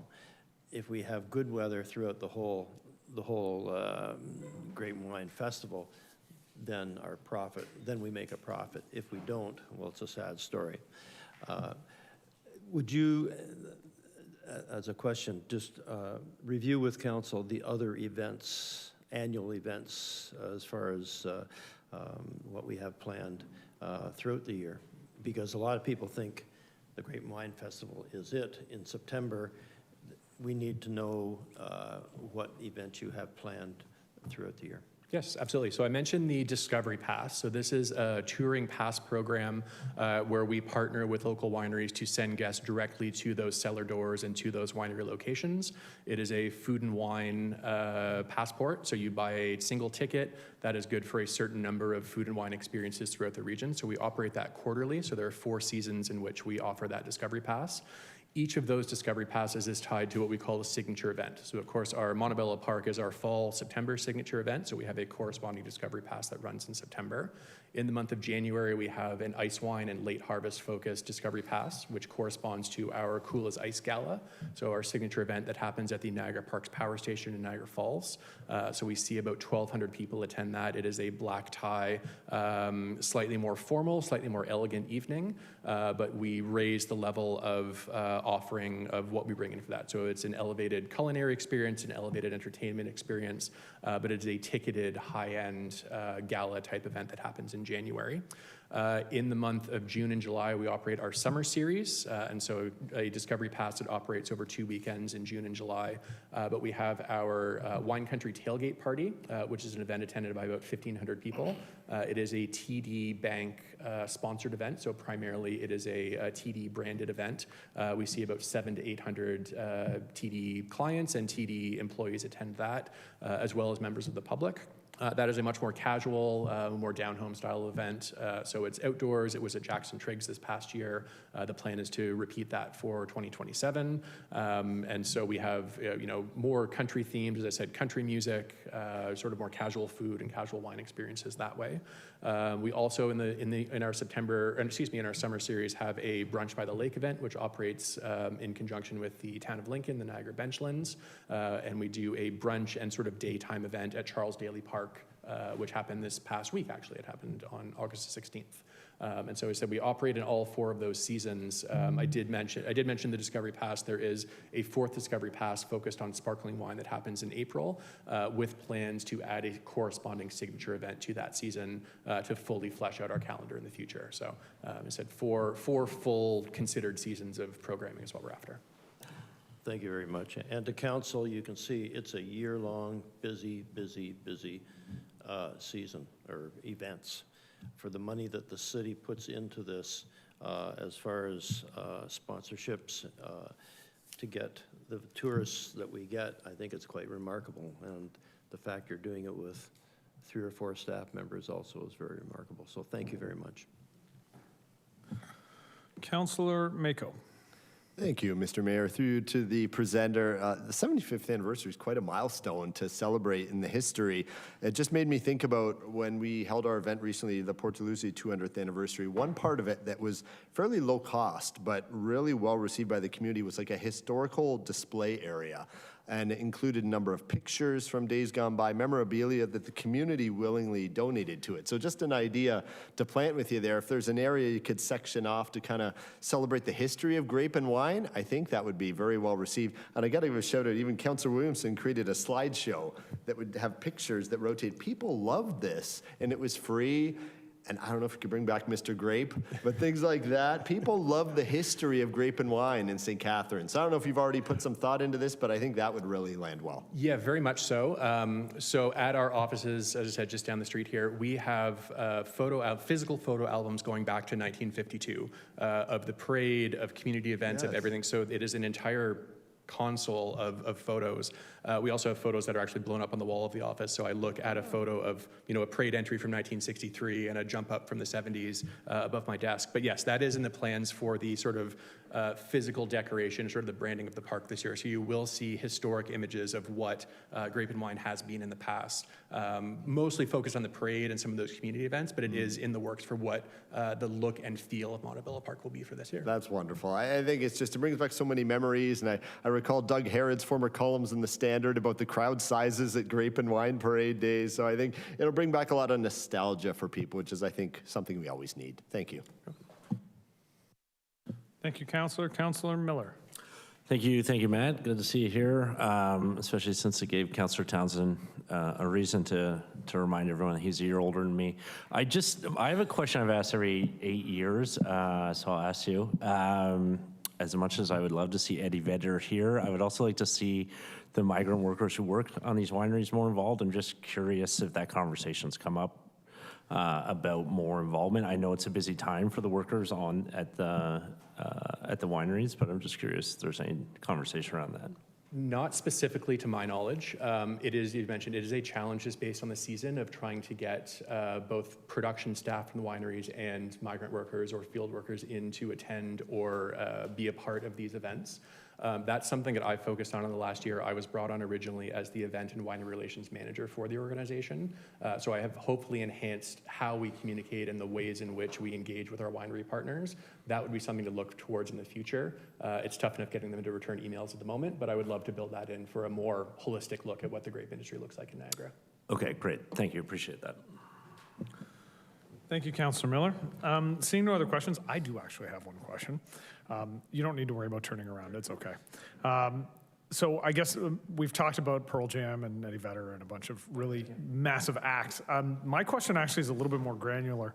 let's say that we had an emerging artist from the St. Catharines Arts Awards, and we wanted to see about trying to give emerging artists an opportunity. How would we go about, putting them in contact with you? If there are artists like that, they might be able to find a possibility of featuring on a stage at some point during the festival.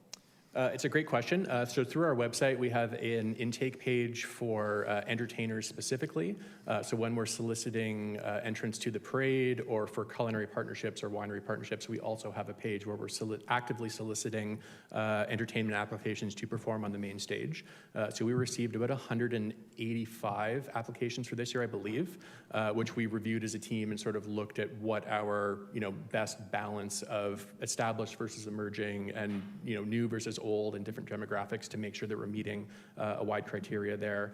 So I would encourage any of those artists to keep an eye on our website and social media. We do put a call out specifically for entertainers, and there would be lots of opportunity to look at working with them at future events. Fantastic. I think that's important information for the community to have, because as awesome as it would be to see, I know Mr. Oakes was cheering when he heard Pearl Jam. It's also fantastic to give an opportunity to those, those young performers in our community who are making big strides, but every opportunity to get in front of new sets of eyeballs is appreciated. So thank you for that, Mr. Finn. Thank you. Seeing no other questions, thank you very much for the presentation. Can I get a mover and a seconder to receive the presentation? I have Councillor Phillips, Councillor Ratzlaff. All those in favor? Opposed? And that is carried. Thank you, sir. We will now move on to item 9.1, Engineering, Facilities and Environmental Services and Financial Management Services, Emergency Flood Alleviation Program and Process. And prior to our delegation, I'll call upon Mark Green, the Manager of Environmental Services, for introductory comments. Yeah, good evening, Mayor and members of Council. The report before you tonight responds to the unprecedented demand for the city's flood alleviation program following the significant rainfall and flooding events that were experienced in July and August. The standard flat program is designed to support 30 to 50 properties per year, and recently the city's received almost 4,000 applications. This volume is unprecedented and cannot be managed in a timely manner through our standard flat process. Under that standard flat process, staff complete a detailed technical review before the work proceeds. This includes visiting the property, doing a CCTV camera inspection of the sewer lateral. It provides a strong technical oversight, but is very resource intensive and cannot be scaled to meet the current demand. This new emergency flat process maintains the core council approved elements, so it doesn't change the existing eligibility, the eligible works, or the rebate amount of up to $5,000 per property. The main difference is how it's delivered. Under this emergency flap, the initial assessment can be completed by a contractor of the homeowner's choosing. The eligible work must be completed by a licensed plumber under a city plumbing only permit, and then must pass a final plumbing inspection. The homeowner can then submit the paid invoice and documentation to the city for review. This contractor-led process allows the city to respond to a much larger number of applicants while maintaining program controls. The emergency flap is a temporary response to this extraordinary demand. It's estimated it will need to be in place for up to 18 months. A broader review of the flap program will follow in response to the mayor's August 14th direction to staff. That broader work will consider longer-term program improvements, eligibility, funding models, and integration with the city's broader infrastructure and climate resilience goals. The immediate matter before council tonight is funding. Residents have been advised that funding has not yet been confirmed and that applying or completing eligible works does not guarantee reimbursement. We recognize this uncertainty is difficult for homeowners who are trying to protect their properties while managing the costs and impacts of this recent flooding. At the same time, the city must be transparent about the availability of funding and the significant financial and operational impacts associated with this level of demand for the FLAP program.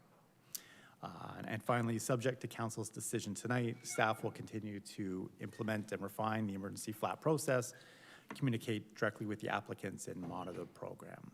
Thank you. Thank you, Mr. Green. Prior to discussion on the report, council will hear a delegation from Mike Enns. So at this time, I'll call Mike Enns up to speak.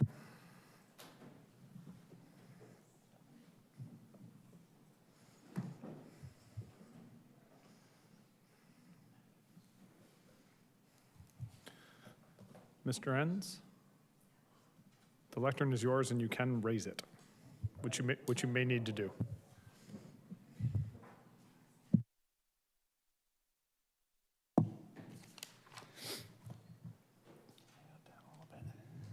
Okay. Hello, my name's Mike Enns.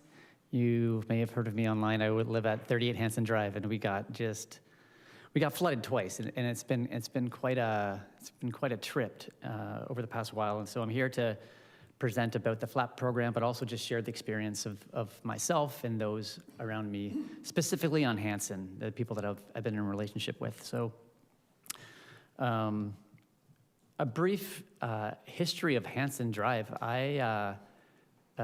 My wife and I were looking to buy a property to grow some vegetables, and our families lived in the north end, and so we found this amazing sliver on Hanson. It was like unusually long, 230 feet. So we decided to buy it, and then within the first year, we realized that there was a water issue, like standing water. We dug a hole, and it filled with water, and it didn't dissipate. And so that was something that we're trying to figure out, what are we gonna do? Are we planting trees and they're dying, they're not living? And so we came up with a solution to install 900 feet of French drains to help pull the water off the surface underground. And we connected them all into a sump basin to collect the water into giant IBC totes, which we then reuse the water for our irrigation as a way to recycle, use the water to keep the water on the property. This was a way to kind of, deal with the water on Hanson. Also, my father-in-law, Ian, grew up just around the corner on Brucedale and Bunting.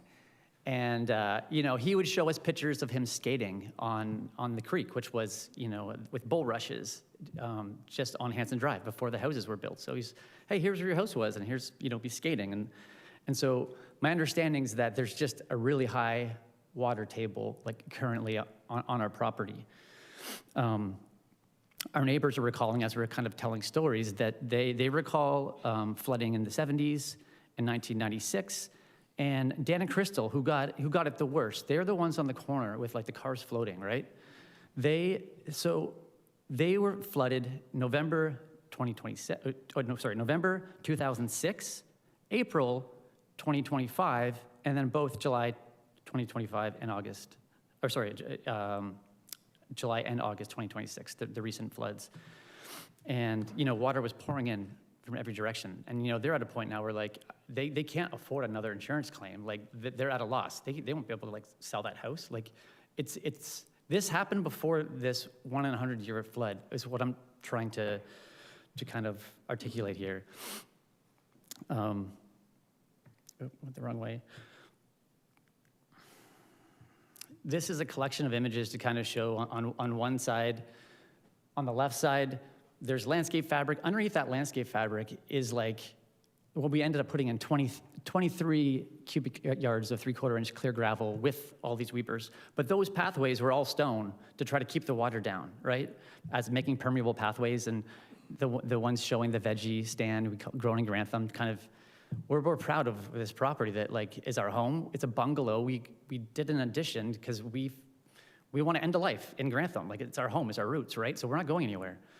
And so when that rain came down, like, that top image is the water that had no place to go, and like with all that cavity, it couldn't dissipate anywhere. And that was groundwater. That wasn't the water coming up from our basement. And in front of the house, that was at 821. It was, the second flood was crazy because we were actually up witnessing it. The first one, we heard it bubbling through the floors. The second one, we were witnessing it with the neighbors going across the street. Oh my gosh, is there water in your basement yet? No.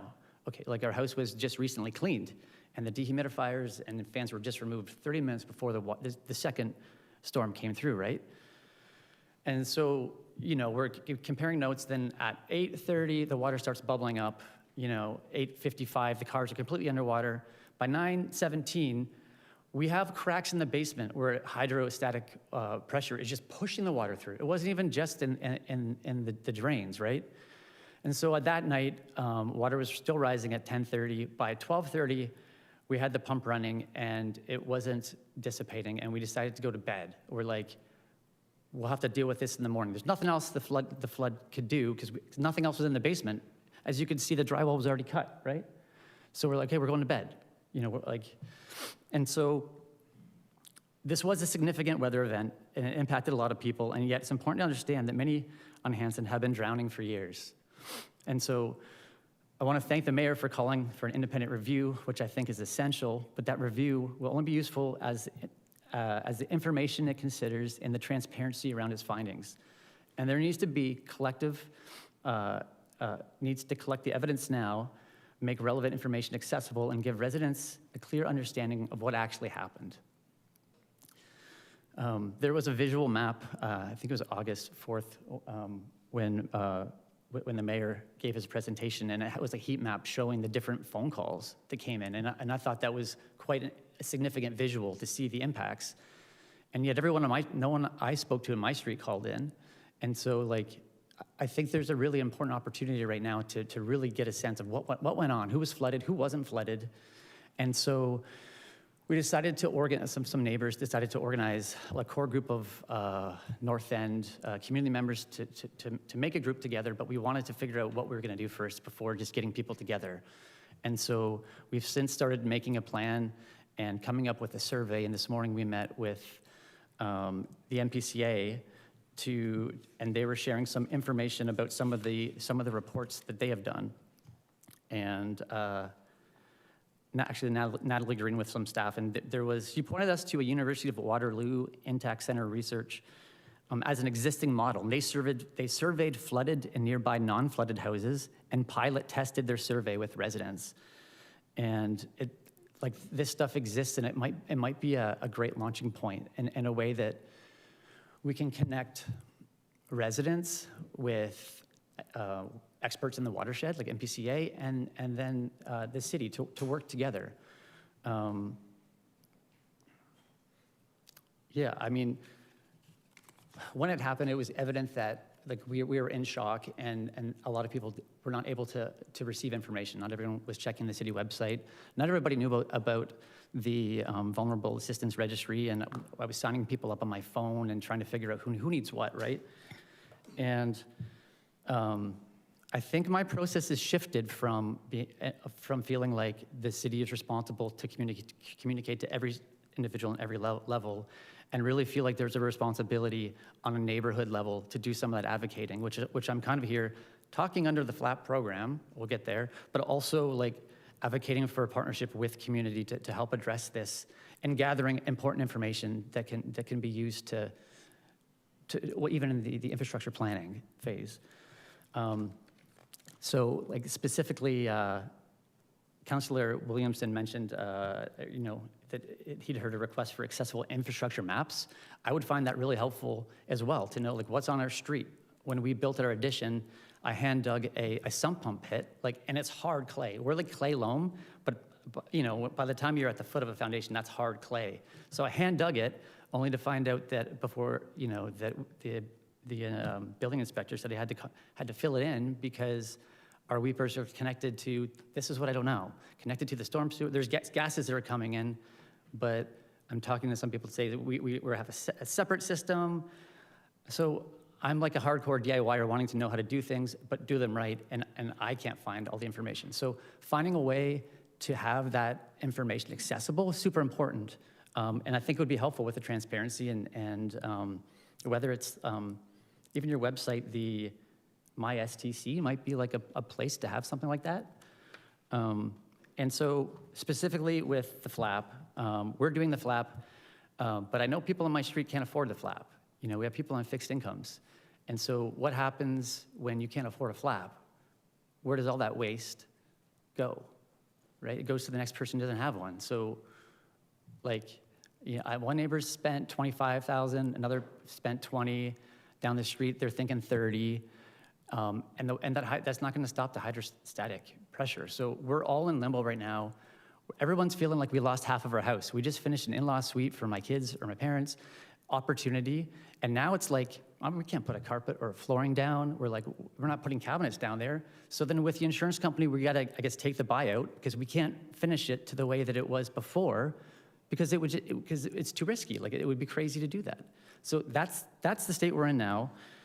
And I guess my three requests are, I affirm the independent review transparency, support the mayor's call for that, to make the process and findings transparent, to show residents the evidence behind the conclusions, to make infrastructure information public, relevant sewer, stormwater, drainage information, historical studies, and flood reports.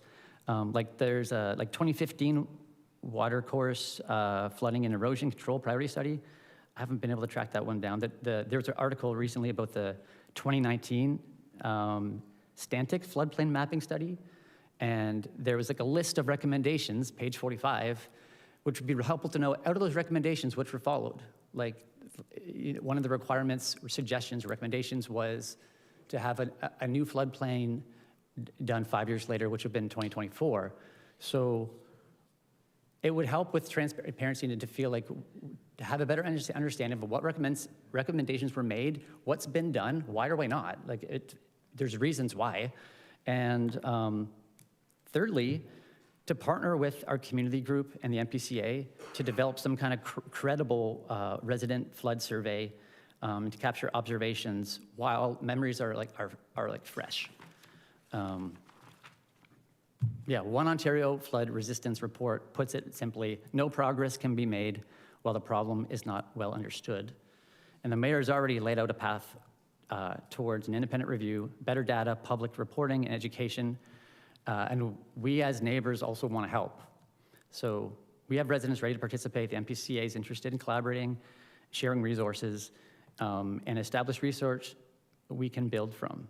So I'm asking the city to bring those pieces together, collect evidence, share information, and let's understand what happened together. That's what I prepared. All right. Thank you, Mr. Enns, for your presentation. I'm going to open up the questions in just a moment. There were two things I just wanted to address. You had talked about your neighborhood specifically. So the second part of the mayoral direction does identify priority flood mitigation areas as part of the mayoral direction. And just for clarity, I had originally, when I was trying to write this after speaking with councilors, was trying to identify individual neighborhoods and then changed it to say, listen, we know where the neighborhoods are. There's too many to try and list in the direction. Sure. I can promise you Hanson was actually the first one. And just before I go any further, I want to thank you for putting out the information and the videos that you did on social media, because it helped us to make the case to the province using your videos very specifically and saying, are you seeing what's happening in our community? Because I don't think there was an understanding at the provincial level of just how serious this was, how disastrous this was for many neighborhoods. So thank you for that. Yeah. But Hanson was identified as one of those areas, so it will be one of the priority mitigation areas. And you also mentioned the Intact Center on Climate Adaptation. Yeah. I've already made contact. I know our staff, I believe, have made contact as well with the center and some of the experts there. My hope is that we can encourage one or several to be a part of the independent working group, because their level of expertise, I think, surpasses almost anything else in Canada, right, if not everything else in Canada and maybe in North America. They've done a really fantastic job, and I think that's a resource we have to tap in. I just wanted to, I keyed in on those two things. Yeah. I took notes as you were speaking as well, but I'm going to let it go over now to council for questions. Councillor Dodge. Thank you, Mr. Mayor. Through you to the presenter. Thank you very much for coming this evening. And I'd like to reach out, I'm sure, not just on my behalf and Bill's, but your neighborhood for all that you've done through this very disheartening time through the neighborhood, because I know that you've really reached out to a lot of people. You've reached out and helped me with a few things and stuff like that as well. So you want to be commended for what you've done for your neighborhood and for the city as well. So I know that you're wanting to do some partnerships and whatnot with your community group and stuff that you would like to start, and wherever you're going to go with that. And the mayor is starting the independent review. I'm just wondering if you would have time, and I'm not sure what the exact plans are for this yet, but would you have time and would you be available possibly to sit on that committee to share your views on that? I would make time, for sure. Okay. I just didn't know how much, how much extra time you have, because I know that you've Yeah, well, I done a mean, lot already. it feels very similar to COVID, where when COVID hit, it was this crisis, and it was like this, and then our work dried up, and then CERB, and then all of a sudden, our backyard was basically created in this, and community kind of happened in the same way. We have this crisis, and I've had this freedom in the midst of it to have the capacity to think about neighbors and do these things. So it kind of feels like a once-in-a-lifetime opportunity to be standing here and to be advocating for our neighbors right now. So. And it's great that you are here doing that. So I will definitely be hoping that the mayor would maybe possibly open that up, that some people from and I know that, just in your own property, what you've done to mediate your water and stuff, you're pretty, intelligent when it comes to that, and you've, worked hard to figure things out. So I think that you'd be a great addition to that. So thank you very much. Thank you, Councillor. Councillor Williamson. Thank you, Mr. Mayor. Through to Mike. Have you had a chance to look at the report that's on the agenda tonight at all yet? Yeah, it was just updated, yeah. Okay, thank you. And then we talked about, you talked about the flap issue. Well, as you know, I grew up down the street from your father-in-law on Hanson Drive, first 24 years on 7 Hanson Drive, playing in the ditches. Yes, and we had a few floods, but not like what you've experienced. So the flap to me is kind of like an end of resort measure. And you're talking about the equitability of it, or equity of it, in terms of some people not being able to afford one, so that it's just going to shift the problem down to the neighbor.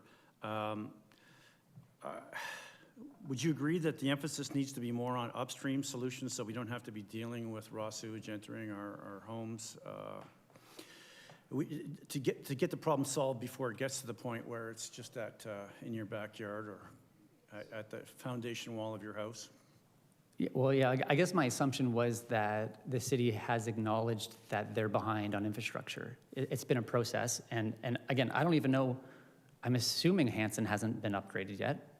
That's my assumption, but I don't have that information, right?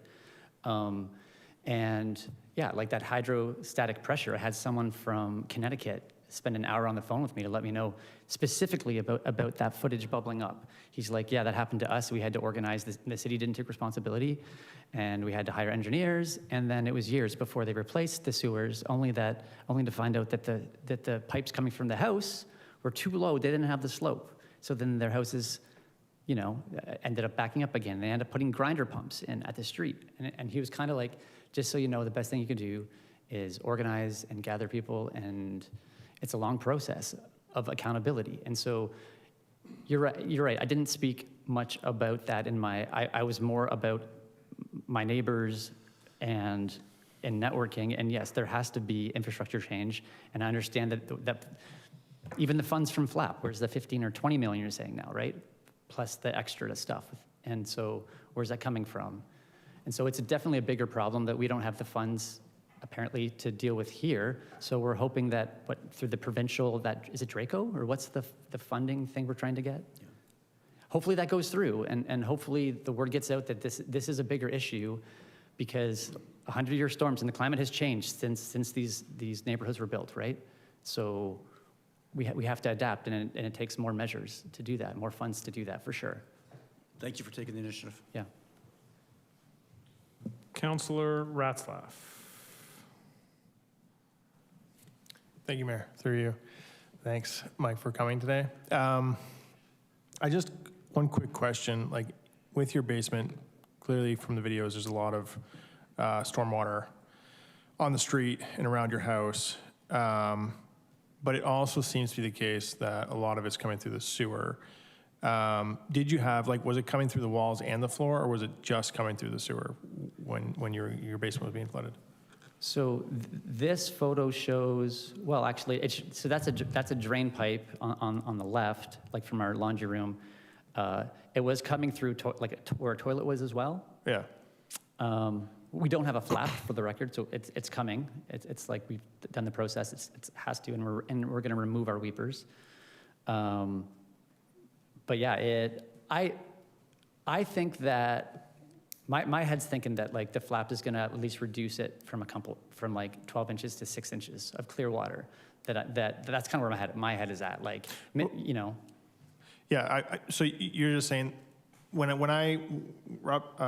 Councilor McPherson and myself, we went door to door in Martindale, which experienced a lot of flooding as well. The majority though was through their or it came up through their drains. So it came up through the sanitary system. There were a few homes that had water come through the foundation. And so I'm just wondering, like with that much water, you'd expect some to come through your foundation, but you didn't experience it coming through the foundation at all? Not just through the walls, no. Like I have videos of like different places. Like I documented the second time I was just documenting everything. I'm like, this is crazy. Like this is happening right when it started coming. I'm like, oh my gosh, nothing I can do right now. I know where this is gonna go, and I can't do anything. And yeah, it started in this pipe, and then it came with the toilet, and then we had pipes that are like a foot off the ground. It was just gurgling out of out of toilets even, right? Like, just forcing it out of toilets. Thanks. So you can't really clog a toilet, you know? All right, seeing no other questions, thank you, Mr. Enns, for your presentation. We appreciate it.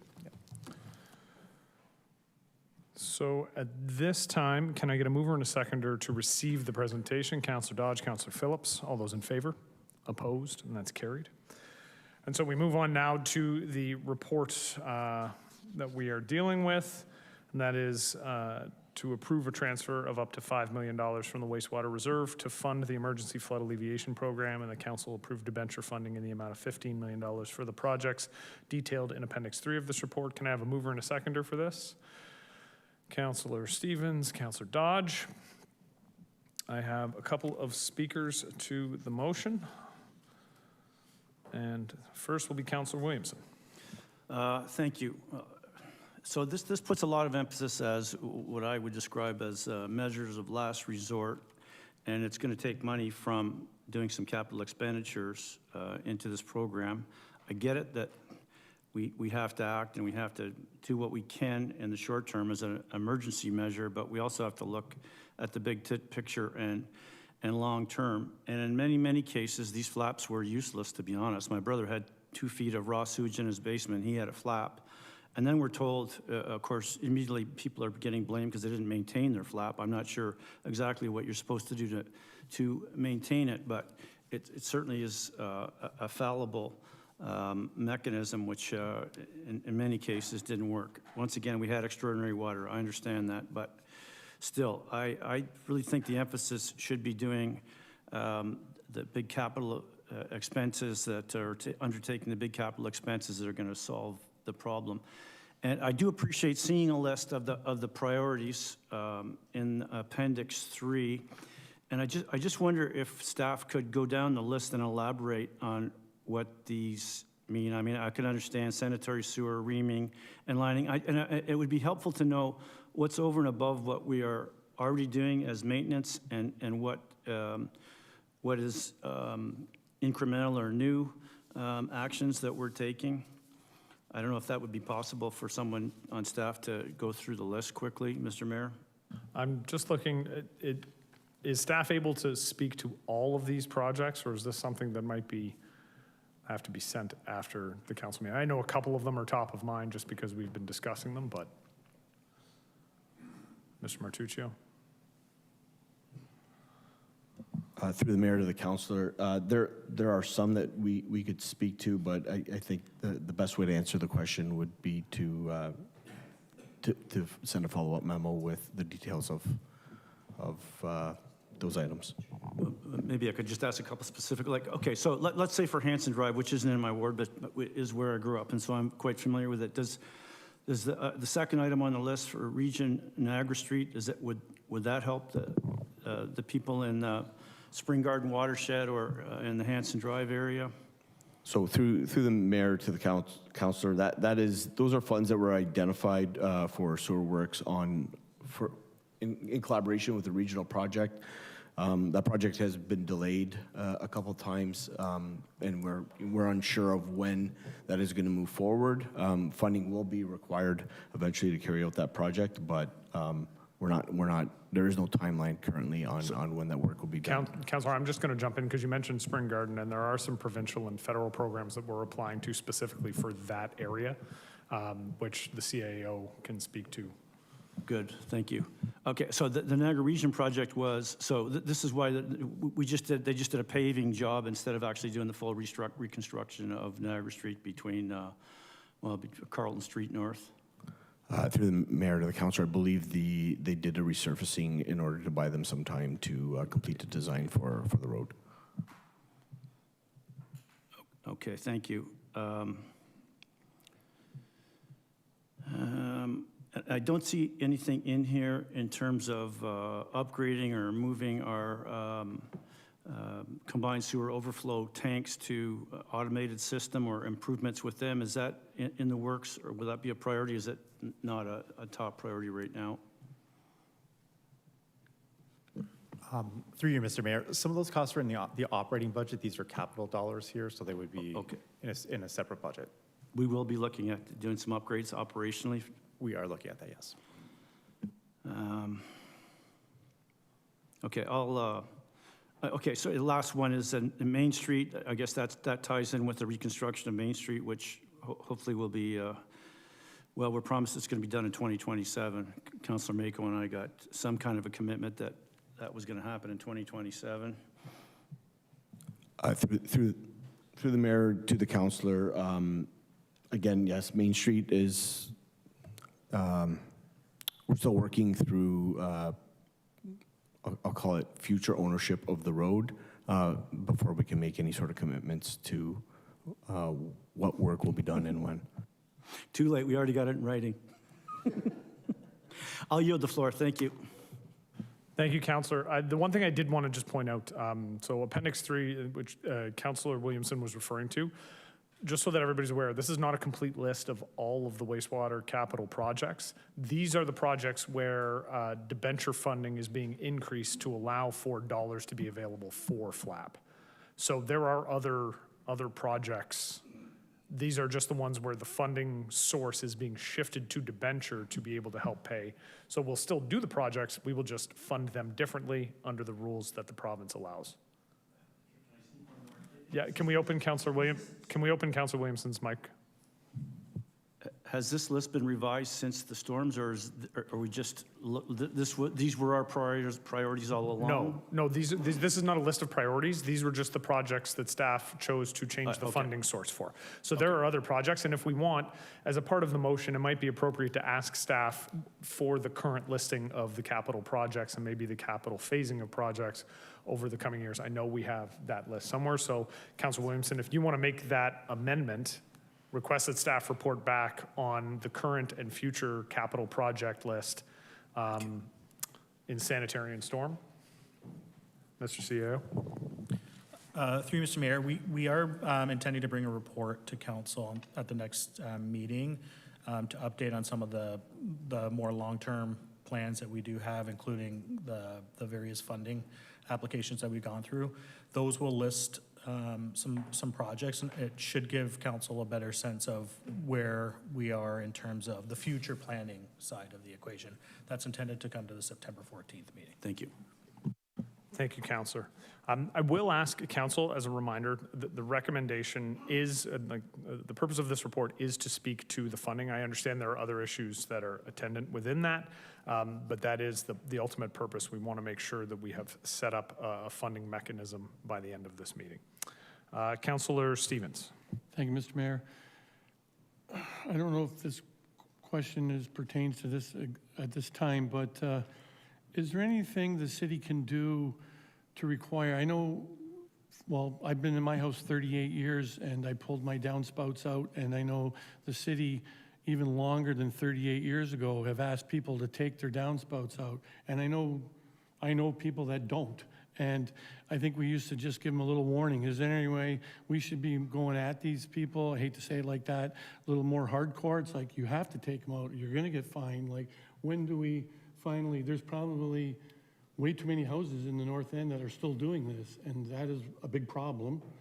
And so we have to get a little hardcore on these people and say, hey, it's like, smarten up. Is there something we can do about that? I'll look to the director. Through the mayor or the councilor, our bylaw currently does not permit downspouts to be connected to the system. That's not to say that some aren't. There obviously are downspouts that are. I believe that is something that we will look at through the mayor's directive as well as other initiatives to help mitigate future impacts of severe storms on our infrastructure. I know back in the day, they would tell people ahead of time, we're gonna do smoke tests in your neighborhood. People would take their pipes out and then put them back when they were done, so they didn't get in trouble. I mean, it happened. I know that for a fact. Another quick question. When people sell their houses now, is there anything the city can add that requires the people selling the house or maybe a home inspector to say, hey, these are connected to the storm sewers and they can't be allowed? Another thing, like it's probably a legal thing or something, but we have to do some kind of controls to get people to stop doing this. Mr. Chanya? Thank you. Through you, Mr. Mayor, to the councillor. When a private individual sells a private property to another private individual, the agreement of purchase and sale is between those two parties. So the city can't really require them to do anything. But if you go back to the bylaw, if it's an infraction to have a downspout to be connected to the storm sewer system, then it doesn't matter who connected it. It's illegal to be connected. So if bylaw finds a property connected, then whoever owns the property at that point would be responsible for the infraction.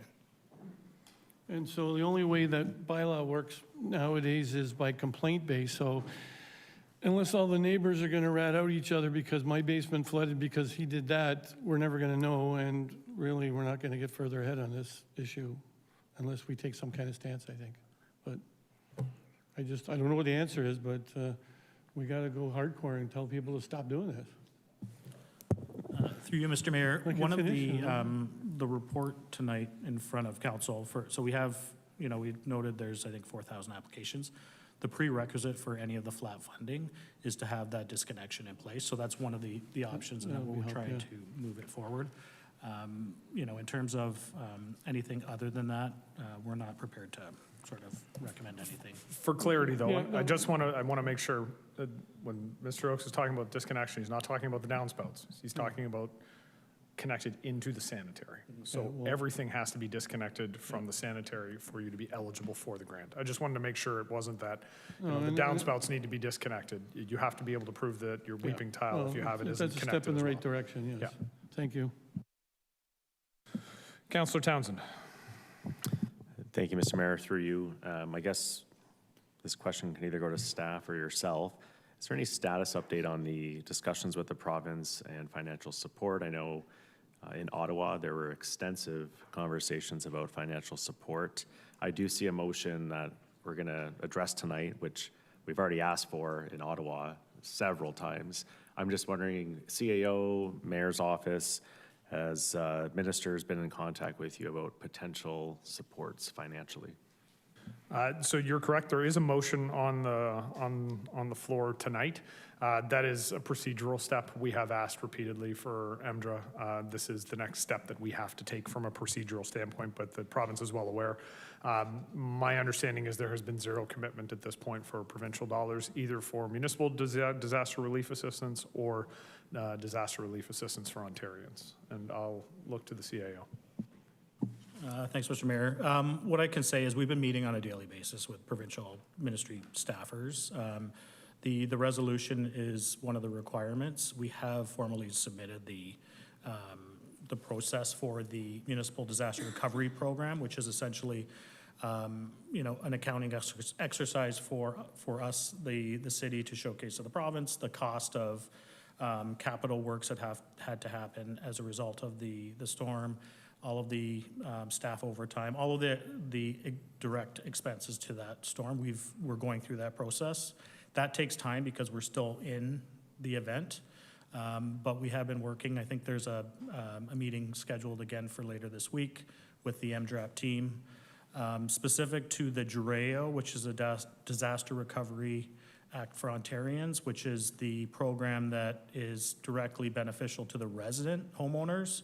The province sent their review assessment staff into the community the Friday before last. They toured various locations. We're still waiting to see what will be the eligibility requirements. So as an example, the Ottawa storm of July 1st, they defined a very small geography of what, you know, homes within those areas are eligible to apply. And that effectively is intended to accommodate areas where insurance doesn't cover. We're still waiting from the province on that one specifically. In addition, we have since had very good conversations with the federal government on some other programs as a result of the floods, and we are intending to be able to bring something forward to council as by way of update at the next meeting, September 14th. Thank you for that. Through you, Mr. Mayor, I guess my follow-up question to that, did Ottawa get financial support then from the province within a few weeks? Because from what I understand, and from what I've read, and correct me if I'm wrong, that in the floods happened early July, and then by mid-July they did receive support from the province. Is that accurate, that there was some financial support that was given to the city of Ottawa in a fast timeline? I don't have the specifics on that through the mayor, but we can track down to see what the timing looked like in that. Thank you, and I just asked that because there's a lot of people that have been bringing that forward and saying, well, Ottawa got a significant amount of support during that time, so I just wanted to have some type of comparison. So thank you. Thank you, Councillor. Councillor Mako. Thank you, Mr. Mayor. Two questions. The first one, at the bottom of Appendix 2, mentions homeowners who applied to FLAP after July 1st have been advised the city has their application. They don't need to apply again. So I guess a question connected to that would be, if someone was not willing to wait for us to approve this tonight and has already started the work with a contractor for a backwater valve or sump pump, is there a pathway for them still to be eligible if they've already begun the work before we approve this tonight? Not sure who to direct that to. Mr. Green? Yeah, through you, Mr. Mayor. So the intent of the emergency flap is really to deal with those storms that happened in July and August. Recognizing that, yes, some homeowners, were proactive, went and, did the work. Assuming there's funding available, as long as they meet all the other requirements in terms of eligibility and got their plumbing permit and did everything, I don't see why they would not be eligible for the grant. Obviously, going forward, we would like people to, follow the approved process, but certainly right after the storms, obviously we didn't have all the answers ourselves, so. That's the cohort, that retroactive eligibility. So the answer is yes. That's exactly. The answer is yes. That's the message we wanted to hear. Thank you. Second question's about, in Port Dalhousie, we've had a number of people making alterations to their private property that they believe has caused flooding exacerbation to their neighbors. I believe there was a site alteration bylaw that council considered a few years ago. I'm wondering if someone could comment on the status of a site alteration bylaw for St. Catharines and what would be the way forward to revisit that. Director of Planning and Building Services. Thank you. Thank you. Through the mayor to the councillor, the city does not have a site alteration bylaw. Council has directed staff to look into the feasibility of implementing one and what the process costs and resources would be required to implement such a thing. And it's currently targeted to come before council at the September 28th meeting for consideration. Wonderful. So no additional action needed by us at this time. This is already coming forward. Thank you. Thank you, Councillor. Councillor Ratzlaff. Thank you, Mayor. Through you, we, as I said in previous comment, Councilor McPherson and I have been knocking on doors and talking with residents about, what they've seen, what they experienced during the flood. And it's clear that, different parts of the city experience different things, and there's different issues across the city. And so I think that the independent review, taking kind of neighborhood by neighborhood approach is the right approach. I did, though, just wanted, and I want to say that I agree with Councillor Williamson's point about backflow or backwater valves being something that pushes the problem to someone else's property. But I do want to clarify that the FLAP program, it also addresses upstream pressure in the way that it encourages people to disconnect their weepers and their downspouts from the sanitary system, because the money that's available through the FLAP program is both for the backwater valves and, there's a whole list here, sump pit, disconnecting the weepers from discharging into our sanitary system. And even though, this is an expense for residents that is felt differently depending on your income, any little bit helps.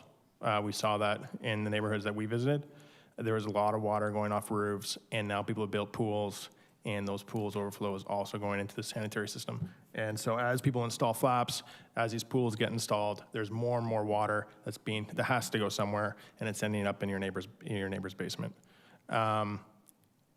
It's $5,000 isn't going to be enough for every resident, but I really hope that the province sees the need here in St. Catharines. We're looking at close to 40 million here, 20 here, but then 20 in capital projects. At least that's how I read the report.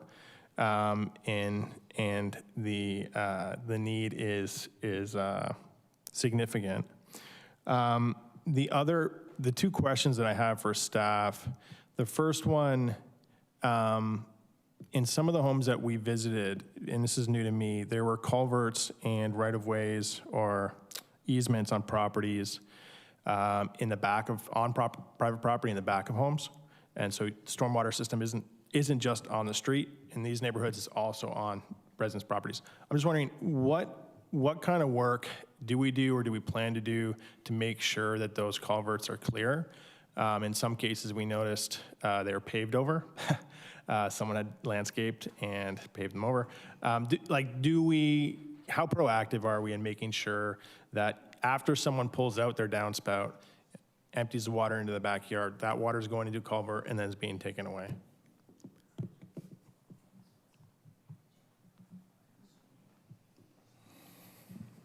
I don't know, would Mr. Murata want to take this? Mr. Martuccio?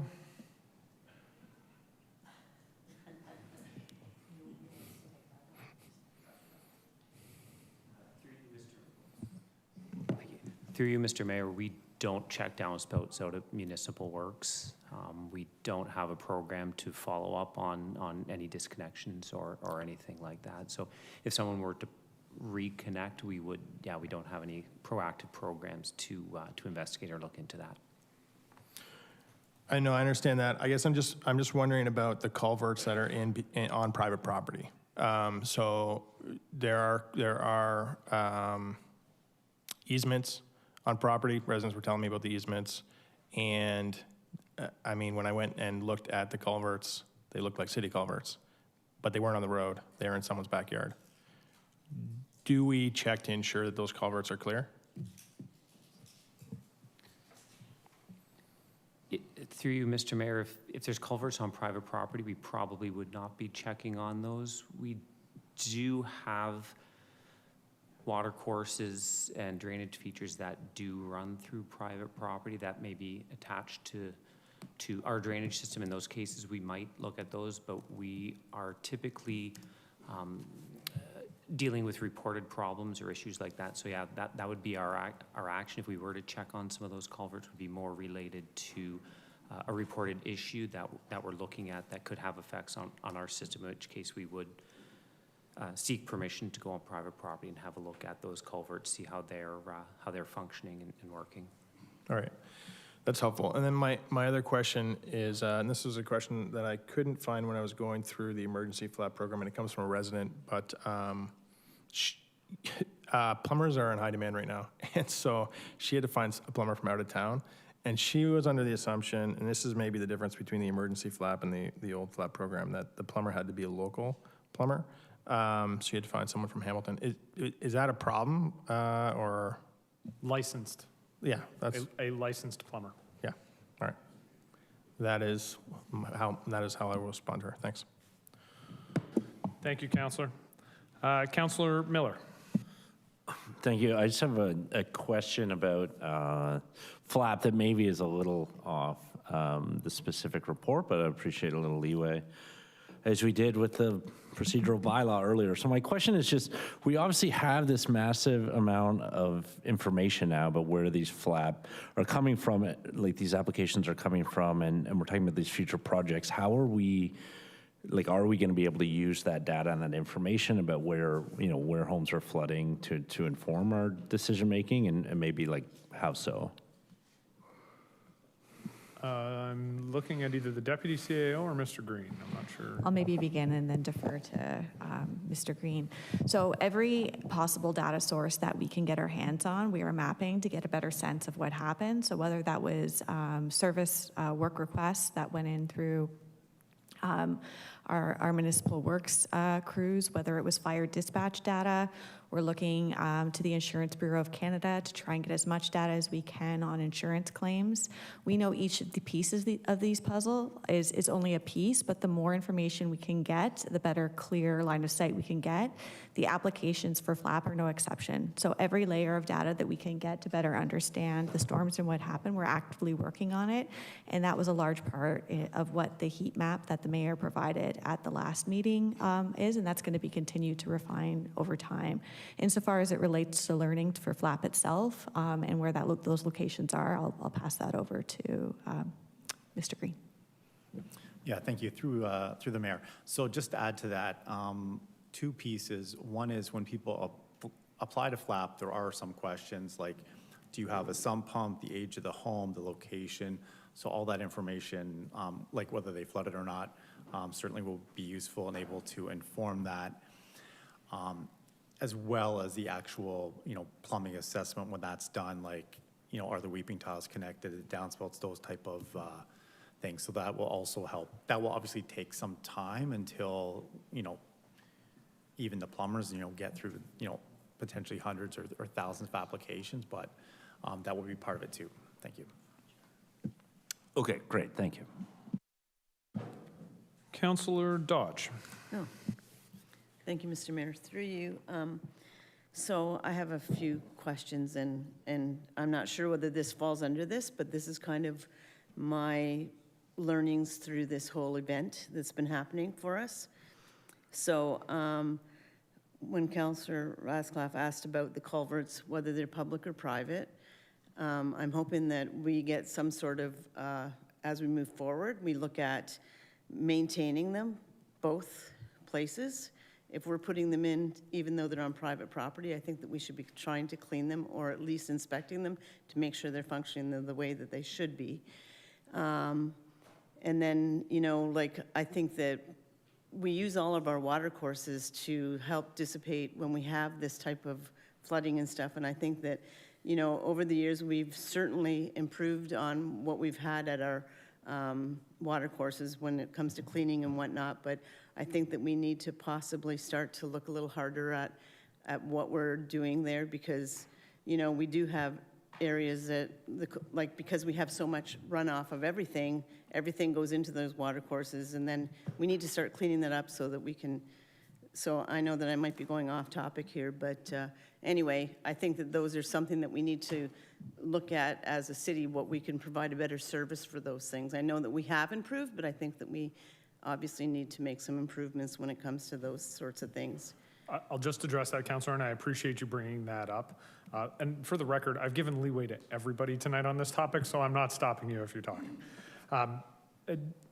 And I took that feedback as a part of the mayoral direction. And one of the very specific requests is how proposed service level adjustments can align with existing infrastructure and maintaining appropriate infrastructure. So I know you've given me that feedback in the past, which is why it was incorporated into the direction. And I appreciate that, because I think that's a conversation we're going to have in the upcoming budget cycles, is exactly that. Where do we allocate those service levels? Yeah. And like when I was driving here tonight, I was thinking about, I was going down a regional road and I thought, we're losing 6 people that, have kind of taken care of our regional structures and different things like that. And I was wondering in my head, I'm thinking, who's going to take over that gap that we're going to have? But that's another subject. But I was thinking about that when I was driving there, which brings me to my next question. And I did actually kind of refer to staff a little bit about this. whether, you know, moving forward, if we need to be looking at maybe having some more pump stations put in to help alleviate some of the pressures off of the ones that we already have. I know that at Spring Garden, there's always been a question about, you know, what's going on there. And I know that there was at one time a moratorium put on development because there was too much pressure at that particular pump station. And, you know, so I'm wondering about that. And then also, I know this is a really big ask, but I'm wondering if maybe somewhere throughout the city, maybe not a full-blown PCP, but maybe a small one or something in that regard to help alleviate some of the pressure off Port Weller and Port Dalhousie. So, and I don't know whether that would be a regional thing or if that's a city thing, but I'm wondering if that would help. So I think all of what you've just described, you are actually 100% correct in pointing out this is an integrated system, and unfortunately, it's not particularly well integrated between city and regional. We know that some of the concerns come from the regional side of the infrastructure piece, which we have no control over at this time. And it's a discussion that we've been having about a need to ensure that what we're trying to accomplish is aligned with what the region is trying to accomplish with their infrastructure. I'm going to throw it over to Mr. Martuccio to get into the specifics because he is the specifics guy on this one.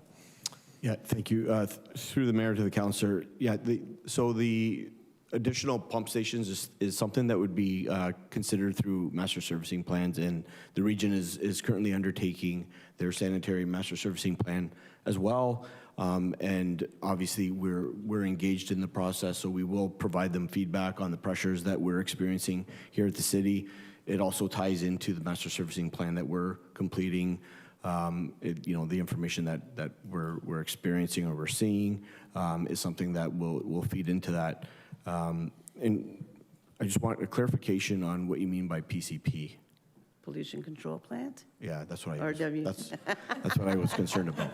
Sorry. Through the mayor, through the mayor to the councillor, that is, all jokes aside, that is something that through the master servicing studies is something that is looked at and considered, and we get asked. There's significant dollars that come along with any type of pollution control plant, and it is something that we, with our current governance structure here in Niagara, is something that we try to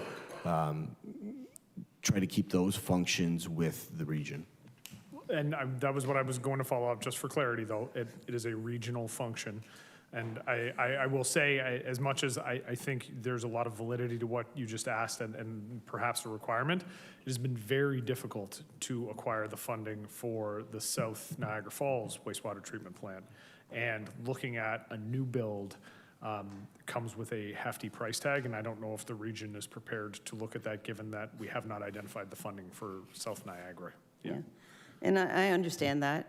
I did do the tour of the plants earlier last year, I guess, and you know, they were basically telling us how much funding they need and how much stuff they need to update and stuff like that.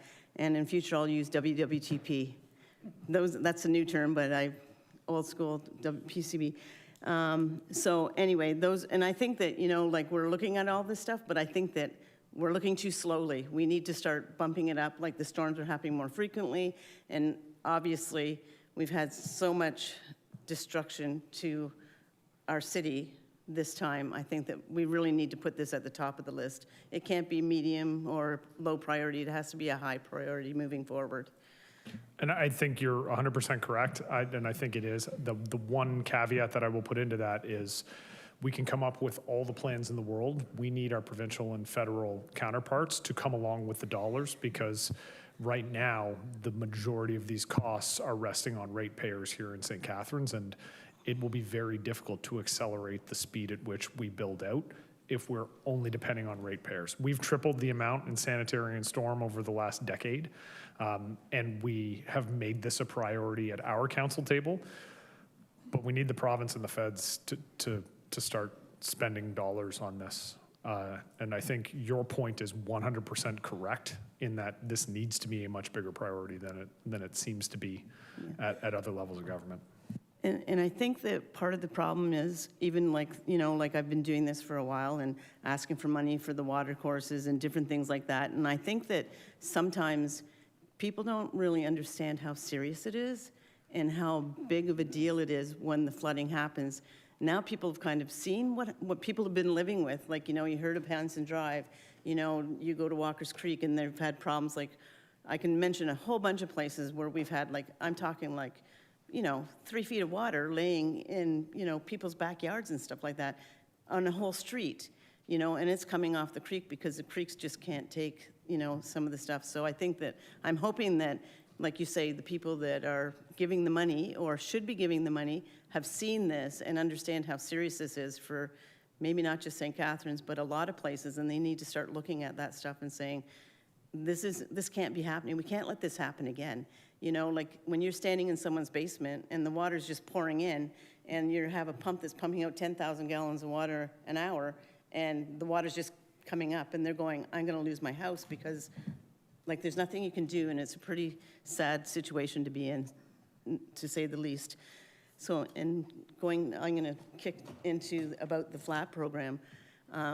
I mean, I think that people really want to see this, and I think that we have a lot of education that we have to put with this, but in the meantime, I think that I don't know how we're going to get it out to people. Like now, if we approve this tonight, what's the next step for the residents that are on the list?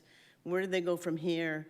We heard Councillor Mako say about how some people were in a desperate situation where they're getting their stuff done and they couldn't wait. They've said, okay, I'm just doing it because I got to do it sort of thing, and I'll figure out where the money comes from later sort of thing. What's the next step for this? Like in layman's terms, what are people expecting now? Like, you know, how are we reaching back out to the people that are on the list, and how do we get them the information on what their next steps are and what their costs are going to be with the plumbing permit? And, you know, are we going to, I know that we can't really recommend anybody, but, you know, there's like maybe a huge, like somewhere that they can go to resource who would be, you know, a good resource to install this. So like, where do we go next steps for this particular thing for the FLAP program? So I think the first question probably goes to Mr. Oakes, and if I can boil it down, if people have met the eligibility criteria and they are following the rules as they're laid out, that staff have sent out in email, that is on our city website, and the funding is approved tonight, can people proceed with the work? Through you, Mr. Mayor, yes. So the licensed plumber is the critical piece. The assessment, they have to get a plumbing permit. Every single person who has applied to the system received an email last Friday about this program. They will receive, and I'll defer to Mr. Green, but I believe, assuming council approves this, there will be a follow-up email going out tomorrow to all 40, how many thousand? 4,000 applicants. Through you, Mr. Mayor. Yeah, to everyone who's applied to date. So, yeah, absolutely. So that email will go out tomorrow indicating that if you meet the eligibility criteria and you follow the rules that are very clearly laid out, the funding source is now secured and you can move forward with your project. Okay, so what happens if they don't have does everybody that's on the list have an email address? Through you, Mr. Mayor, I believe so, yes. Okay. Like either they have it or like a family member or someone else has provided it. Okay. So will this information go on to our website tomorrow? Yes. Or is it already on there? All of the information for eligibility, and yes, that is already there. Okay. But it's been there since we revamped the emergency flap last week. Okay. And is there a contact information just in case they don't get an email or they don't know if they're on the list? Is there a way that they can contact someone at city to find out whether or not they qualify? Yeah, through you, Mr. Mayor. Yes, that's also on the website, the contact information, and there is an email, flap@stcatharines.ca, specifically for any questions related to that program. Okay, perfect. Thank you. Thank you, Councillor Dodge. Councillor Phillips. Thank you, Mr. Mayor. To CAO Oakes, we discussed this briefly in regards to a plumber. You said it, obviously the person has to be certified as a tradesman, but there's something in there that said it has to be registered with St. Catharines or something relating to St. Catharines as part of that. And I'm getting questions from residents. What does that mean? Through you, Mr. Mayor, I believe when they go to register for your plumbing permit, it's a master plumber that's licensed in St. Catharines. Okay, so licensed plumber in St. Catharines, you said? They don't have to be like physically in St. Catharines, it just has to be Okay, that was, I licensed think through that's a St. Catharines. confusion where you say that a licensed plumber in St. Catharines. Some people said, does it have to be from St. Catharines? I said, no, but it probably should be, because if there's a problem later on and the plumber's from Toronto, you'll never find him. Okay, as long as it is a certified plumber and that person has applied, and he's certified, and you're good to go, right? Also, and a relative of mine has indicated, as far as flaps are concerned, there certainly isn't any guarantee. And as Councillor Williamson said, his brother has one, and he took 2 or 3 feet of water. What would cause a flap to fail?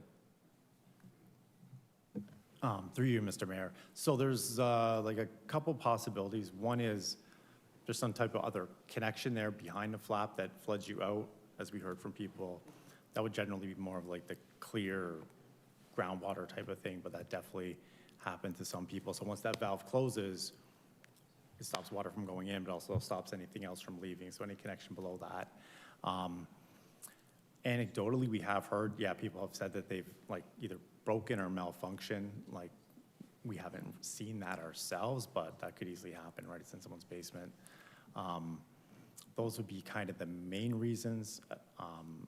You can also, if it does close in a big storm, if you're using lots of water, you could flood yourself out, running dishwasher, those type of things, but I think that's not really the issue at hand here. And the fact is, you're responsible to clean the flap itself every 6 months or so? Or a Yeah, year? so either you or there are companies that will do that too, like, you know, just like if you're getting like your furnace maintained, like that type of thing. So there are companies that will do that. But you can do it yourself, depending on how handy you are. I was, again, speaking with Mr. Oakes today, and when I was at AMO, a counselor from Brampton, was questioning me on how we were doing, and he said about the flap valve in Brantford, they're recommending that the valve being installed actually in the yard, in the front. Have you heard of that? That's what they're doing over there. I'd never heard of that. Through you, Mr. Mayor. So there is a different type of valve that can be installed outside. The challenge with those, well, there's two. One is they're actually very difficult to clean because you can't really access it very easily unless you install a really expensive like system, almost like a manhole yourself. And then the second thing is the sewer lateral has to have a certain slope to it for those to work. And historically, a lot of homes, the laterals were more flat, so you can't always do that as a retrofit type of thing. Okay.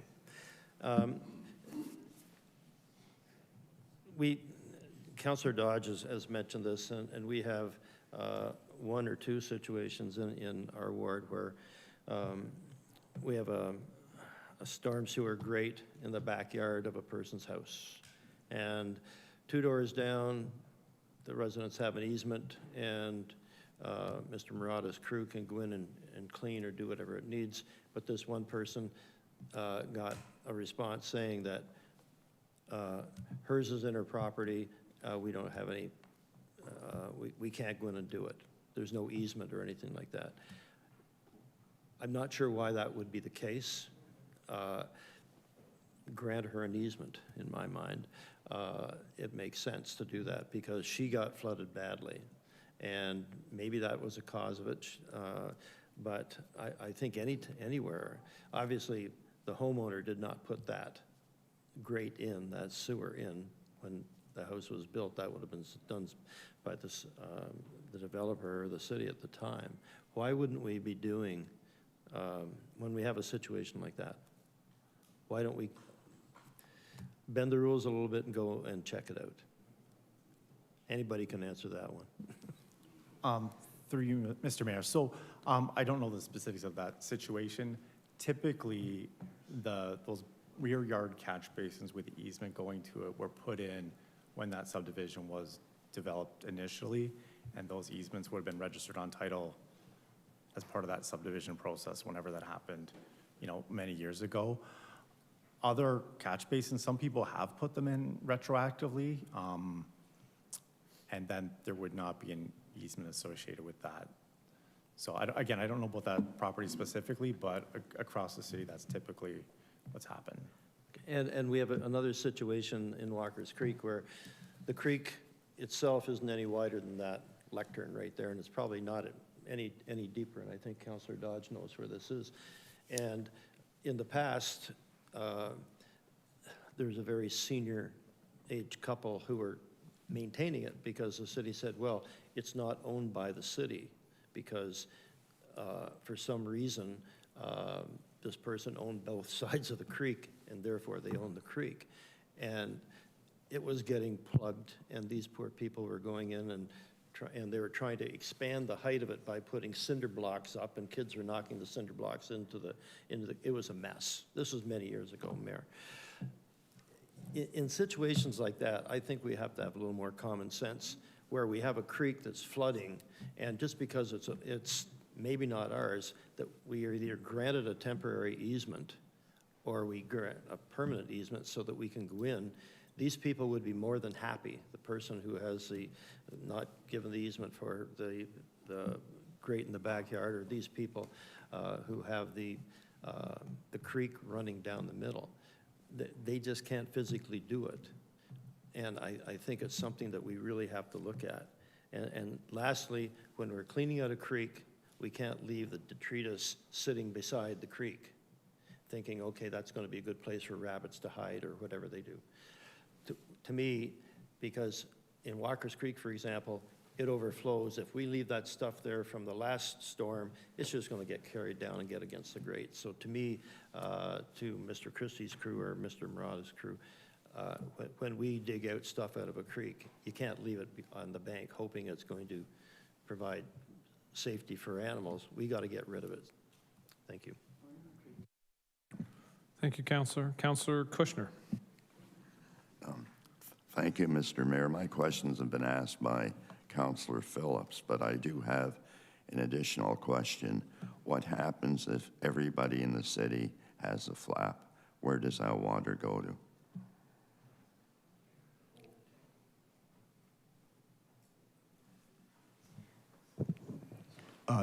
Yeah, through the mayor to the councillor, it would, the system would, we're talking hypothetical at this point in time, but if absolutely everybody on that system had a flap and there was, no ability for water to get back in, it would come up through the manholes and other overflows in the system to allow the water to escape in other locations, not into people's basements. Okay, so it wouldn't come in the basements of some people? If through the mayor to the council. Wells, et cetera. No, it's through the mayor to the councillor, depending on the system and the storm that we have. No, that's not where it would come in. It would come in, manholes generally are located in the cities right away, and then the overflows are located generally near creeks. Okay, thank you. Thank you, Councillor. Councillor Harris. Through you, Mr. Mayor, to, I think the manager of environmental services. I remember when Councillor Cushing and I brought this forward, the FLAP program, back in, I think it was my first term of council, because we had a lot of flooding on Pelham Road. And I thought it was a great idea at the time. And I guess my concern is it seems like a very long process. What have you put in place to expedite the process? Because originally I think you had to get 3 quotes, you had to use a vendor from the city-approved list. And I'm wondering if those things are still in place. Yeah, through Mr. Mayor. So council may recall in 2021, council approved the climate adaptation plan, and one of those recommendations as part of it was to revamp the FLAP program. So that did come to council back in 2024.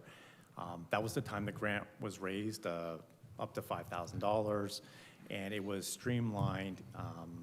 There wasn't the requirement that you had to flood. Historically, prior to that, FLAP was only eligible for people who had flooded, you couldn't do it proactively, so that was changed, and yeah, the process was tweaked a bit, but yeah, there wasn't a requirement to get those 3 quotes. That was So we around that time. don't need the 3 quotes anymore? No, that's correct. And back to what Councillor Kushner was saying, through you, Mr. Mayor, to the Manager of Environmental Services, are you positive that you don't need to use a vendor an approved vendor off the city's list of approved vendors for plumbing? That's correct. Yeah, there's not like an approved list of plumbers that the city. Okay.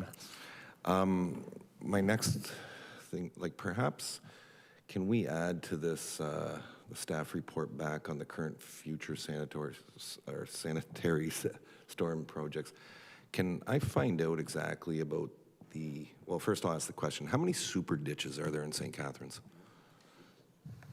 I call them super ditches. You know the really big ditches? Yeah, I think that's the proper term. Yeah.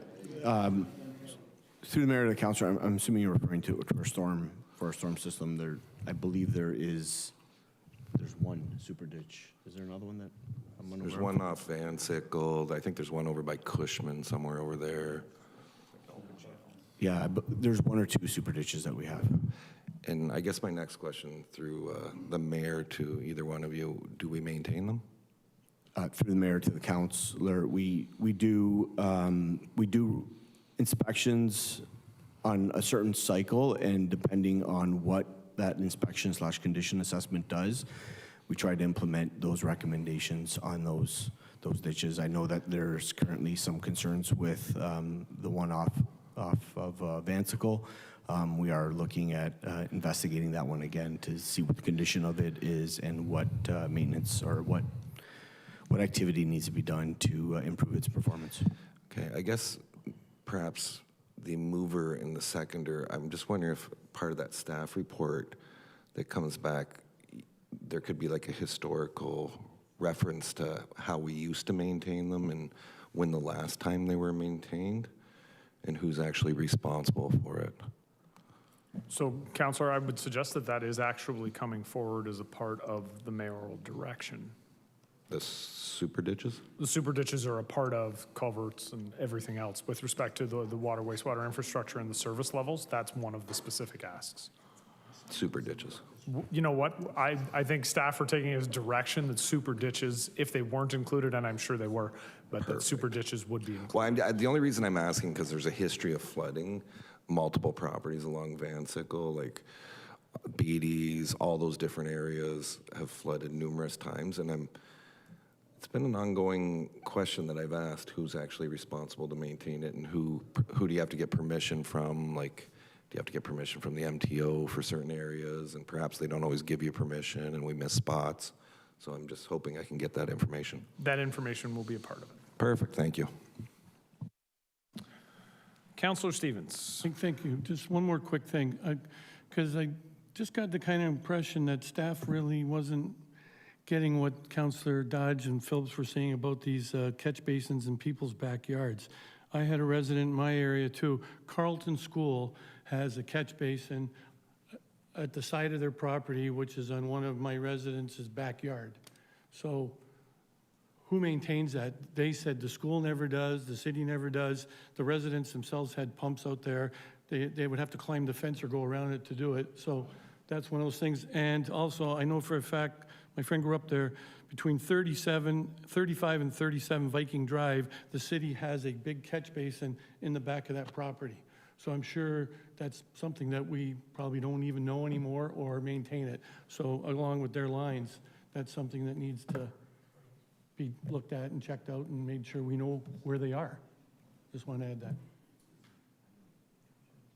Because it kind of seems like we don't know where these things are.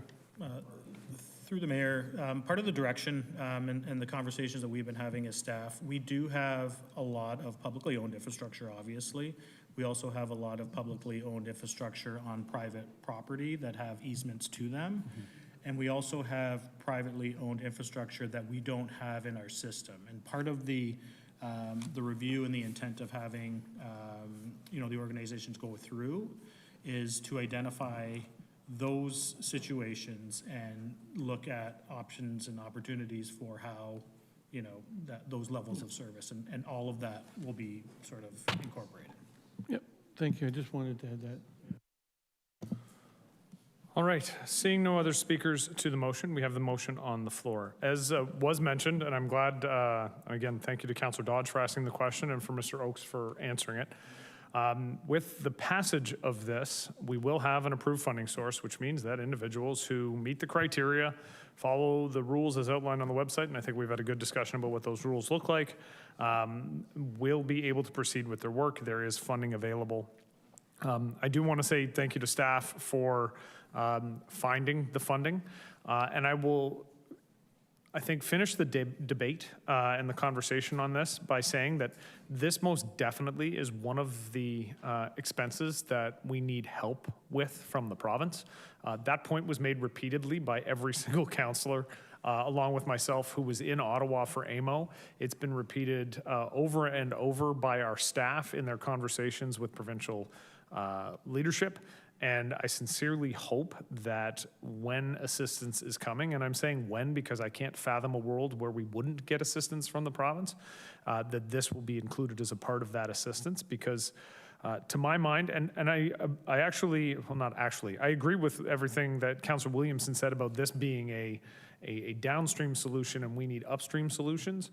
But this is an important part of the downstream solution. This council and the last council over the last decade, as I said earlier, have tripled the amount of money we've put into sanitary and storm. That is another area where we need the help from the province. But we will continue to make those investments. I think we've done more work in prioritizing that through our asset management plan over the last 10 years than was done previously, because we've seen the changes in the weather patterns that are coming through St. Catharines. So I appreciate the fact that the last council and this council have made those investments, and I think the community can rest assured this is very clearly one of the overriding infrastructure priorities, and has to be as we move forward. With that, I will look to the clerk to call the roll. Councillor Stevens? Yes. Councillor Dodge? Yes. Councillor Harris? Yes. Councillor Williamson? Yes. Councillor Kushner? Yes. Councillor Townsend? Yes. Councillor Lindell? Yes. Councillor Ratzlaff? Yes. Councillor Mako? Yes. Councillor Phillips? Yes. Councillor McPherson? Yes. Councillor Miller? Oh, sorry. Mayor Cisco? Yes. And that's carried. All right, moving on to item 9.2, engineering facilities and environmental services, YMCA water damage mitigation, pool permeability test and condition assessment update. Can I get a councillor to move the recommendation in the report? Councillor Harris?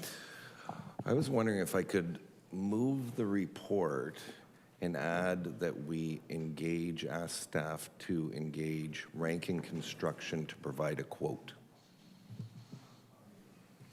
I'm going to look to our CAO or deputy CAO with respect to having that in a motion.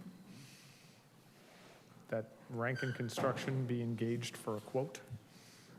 So just so I understand the question through you, Mr. Mayor, a quote that is the same scope of work as was provided here, but a different. A quote to pump out the water in the building. Councillor, so are you asking for the same scope of work that's Yes. described in the report? Yes, but Okay, I don't have, was a in pretty that straightforward report, question, so. in that report, there's not really a solid description of some of the items. It's pretty short little quotes that say $120,000, and I'm not sure what totally is included in that because it's not broken down line by line. So it's hard for me to say exactly like that quote when there's not a fulsome description of every item. So through the mayor, there is an itemized list. We didn't include it. We can either bring it back if council wants us to go out, and they did provide us a line by line. We can pull in and pull out. The point that we're trying to make is we're not in a position right now to be able to move forward with this in staff's opinion. If council wants us to do that, we can.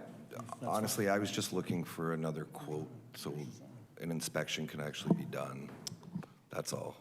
Like, I'm not saying yes or no, buy it, not buy it. I'm just saying, maybe we can get another quote. Through the mayor, I might suggest it wasn't a quote to do the work, it was an estimation of what the cost would be through a firm.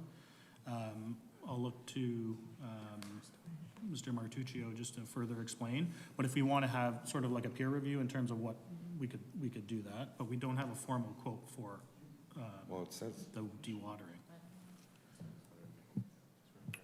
Through the mayor to the councillor, the quote that we received was from the firm that did the water sampling to discharge the water from the basement into the pool to see if the pool, I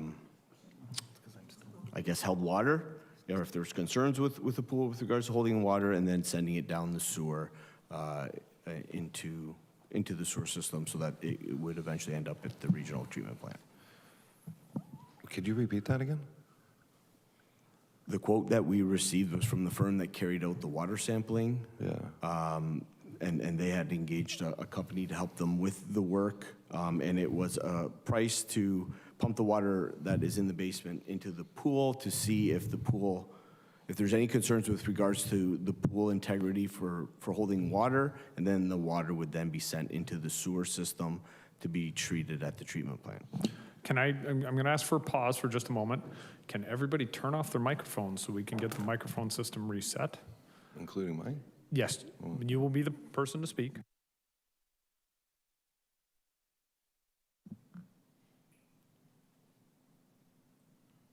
All right, Counselor, if you want to press your button, and I'll open you back up. Because I know there are other speakers and nobody could be added because you jumped in before I was able to reset it, that's all. Sorry, Mr. Mayor. Okay, through you, Mr. Mayor, to the Director of Engineering Facilities and Environmental Services. This quote was provided after the water was tested or before? Through the mayor, the councillor, the quote was provided after the water was tested. And the purpose of this quote was they were going to pump the water into the pool and then test it again, even though they already tested it and confirmed that it could go into the sanitary sewer?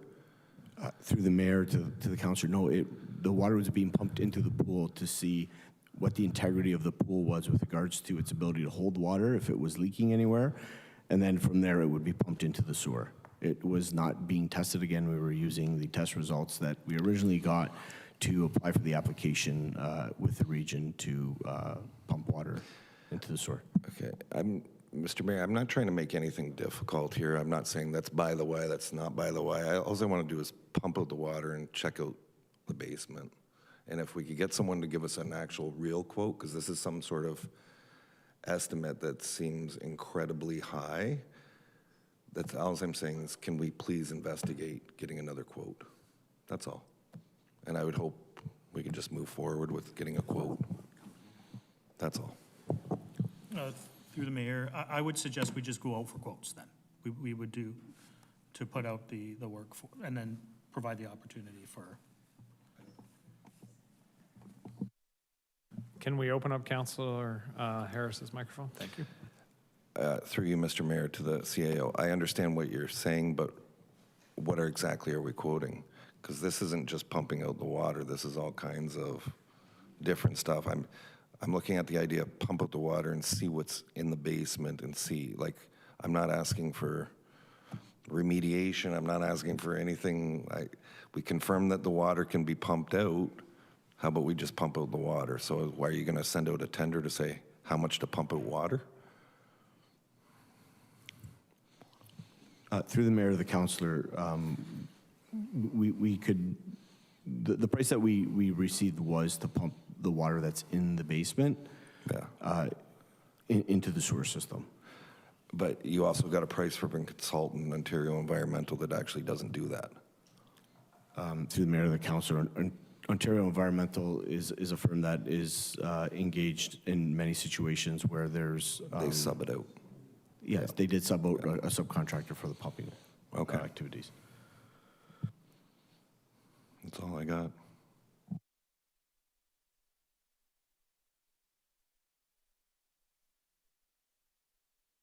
Okay. Councillor Townsend.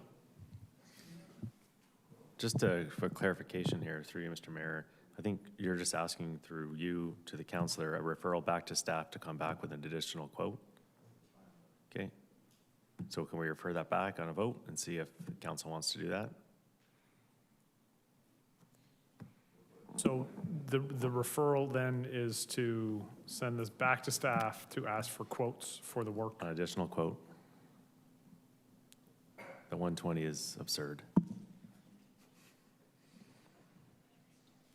All right, motion to refer, non-debatable. All those in favor? It's a motion to refer so that staff can go out and quote the work that's in the report. Okay, what's the timeline? You just keep delaying stuff. It's not my motion, Counselor. You're looking at the wrong guy.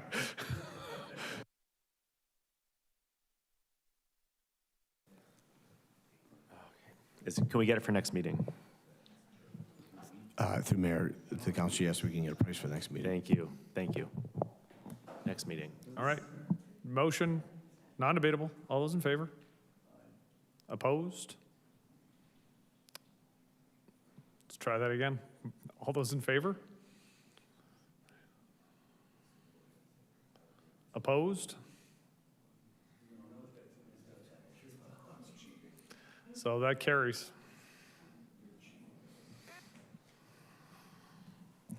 All right, moving on. Item 10.1, request to activate province's Municipal Disaster Recovery Assistance Program. Look to Mr. Oakes for introductory comments.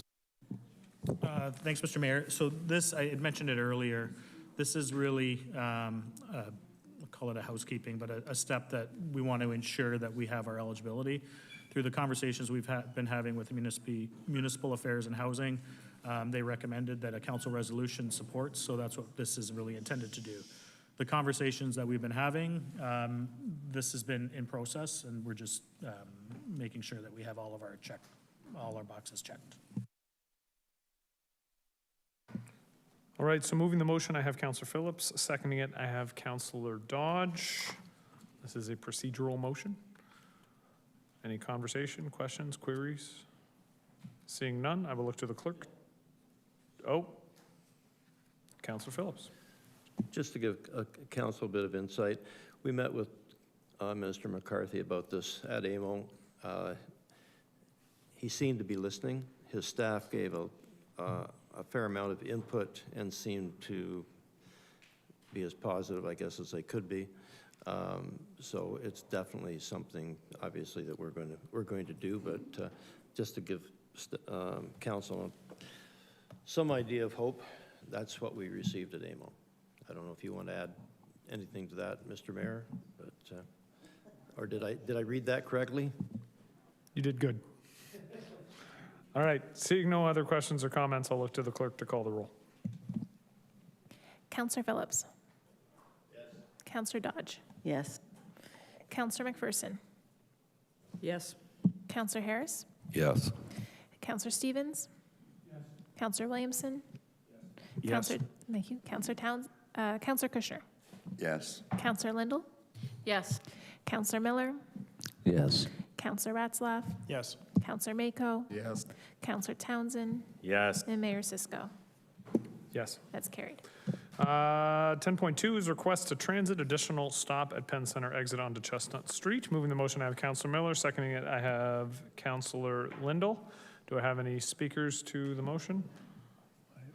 I'm not going to read the whole thing. It's basically requesting we add a stop for existing routes, essentially. This is particularly poignant because of the library branch recently moving to the Penn Center.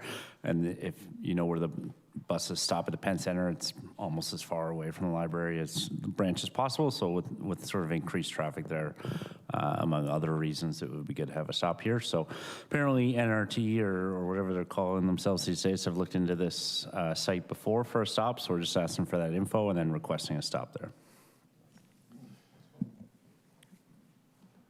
Seeing no other questions, oh, Councillor Lindell. I just want to add to what Councillor Miller is saying. There's a couple of senior citizens who live in the neighborhood behind. One gentleman's 90 years old, and he's walking from where we drop people off at the bus area all the way back to Chestnut Street, as well as a lot of senior citizens at the library who have also brought this up. So I think we're trying to encourage people to take buses and use active transportation. I think a stop would be a really great place for these people to be able to get to and from where they need to be. Okay. Seeing no other questions or comments, I'll look to the clerk to call the roll. Counselor Miller. Yes. Counselor Lindell. Yes. Counselor Phillips. Yes. Counselor Williamson. Yes. Counselor Ratzlaff. Yes. Counselor Harris. Yes. Counselor McPherson. Yes. Counselor Stevens. Yes. Counselor Townsend. Yes. Counselor Dodge. Yes. Counselor Kushner. Yes. Counselor Mako. Yes. Mayor Cisco. Yes. That's carried. All right, notices of motion. The only notice of motion that we have, I will be bringing forward a motion at the next meeting regarding supporting Ontario's Big City Mayors Solve the Crisis Reaction to Recovery campaign. And that will be circulated in the next couple of days. Are there any other notices of motion? All right, seeing none, there are no committee and task force minutes, so we will head to closed session, and I will turn it over to the clerk to describe the reason. The reason to go into closed session is for a report from Legal and Clerk Services regarding a request to discharge notice of option to purchase for 6 to 8 Academy Street, and it's closed pursuant to Municipal Act Section 239(2)F. Advice that is subject to solicitor-client privilege, including communications necessary for that purpose. Mover and a seconder to go in camera. Councillor Phillips, Councillor Kushner, all those in favor? Opposed? And away we go.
All right, so motion arising from closed session.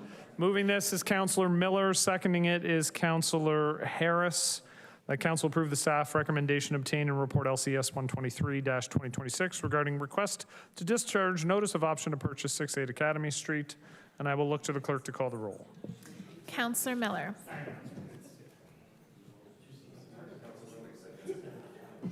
Yes. Councillor Harris. Yes. Councillor Kushner. Yes. Councillor McPherson. Yes. Councillor Mako. Yes. Councillor Ratzlaff. Yes. Councillor Stevens. Yes. Councillor Townsend. Yes. Councillor Williamson. Yes. Councillor Phillips. Yep. Councillor Lindell. Yes. Councillor Dodge. Yes. Mayor Cisco. Yes. That's carried. Can I have a councillor to move the motion for the bylaws A to G, save and except for D and E? Councillor Ratzlaff, Councillor Stevens, all those in favor? Opposed? That's carried. Additional bylaw.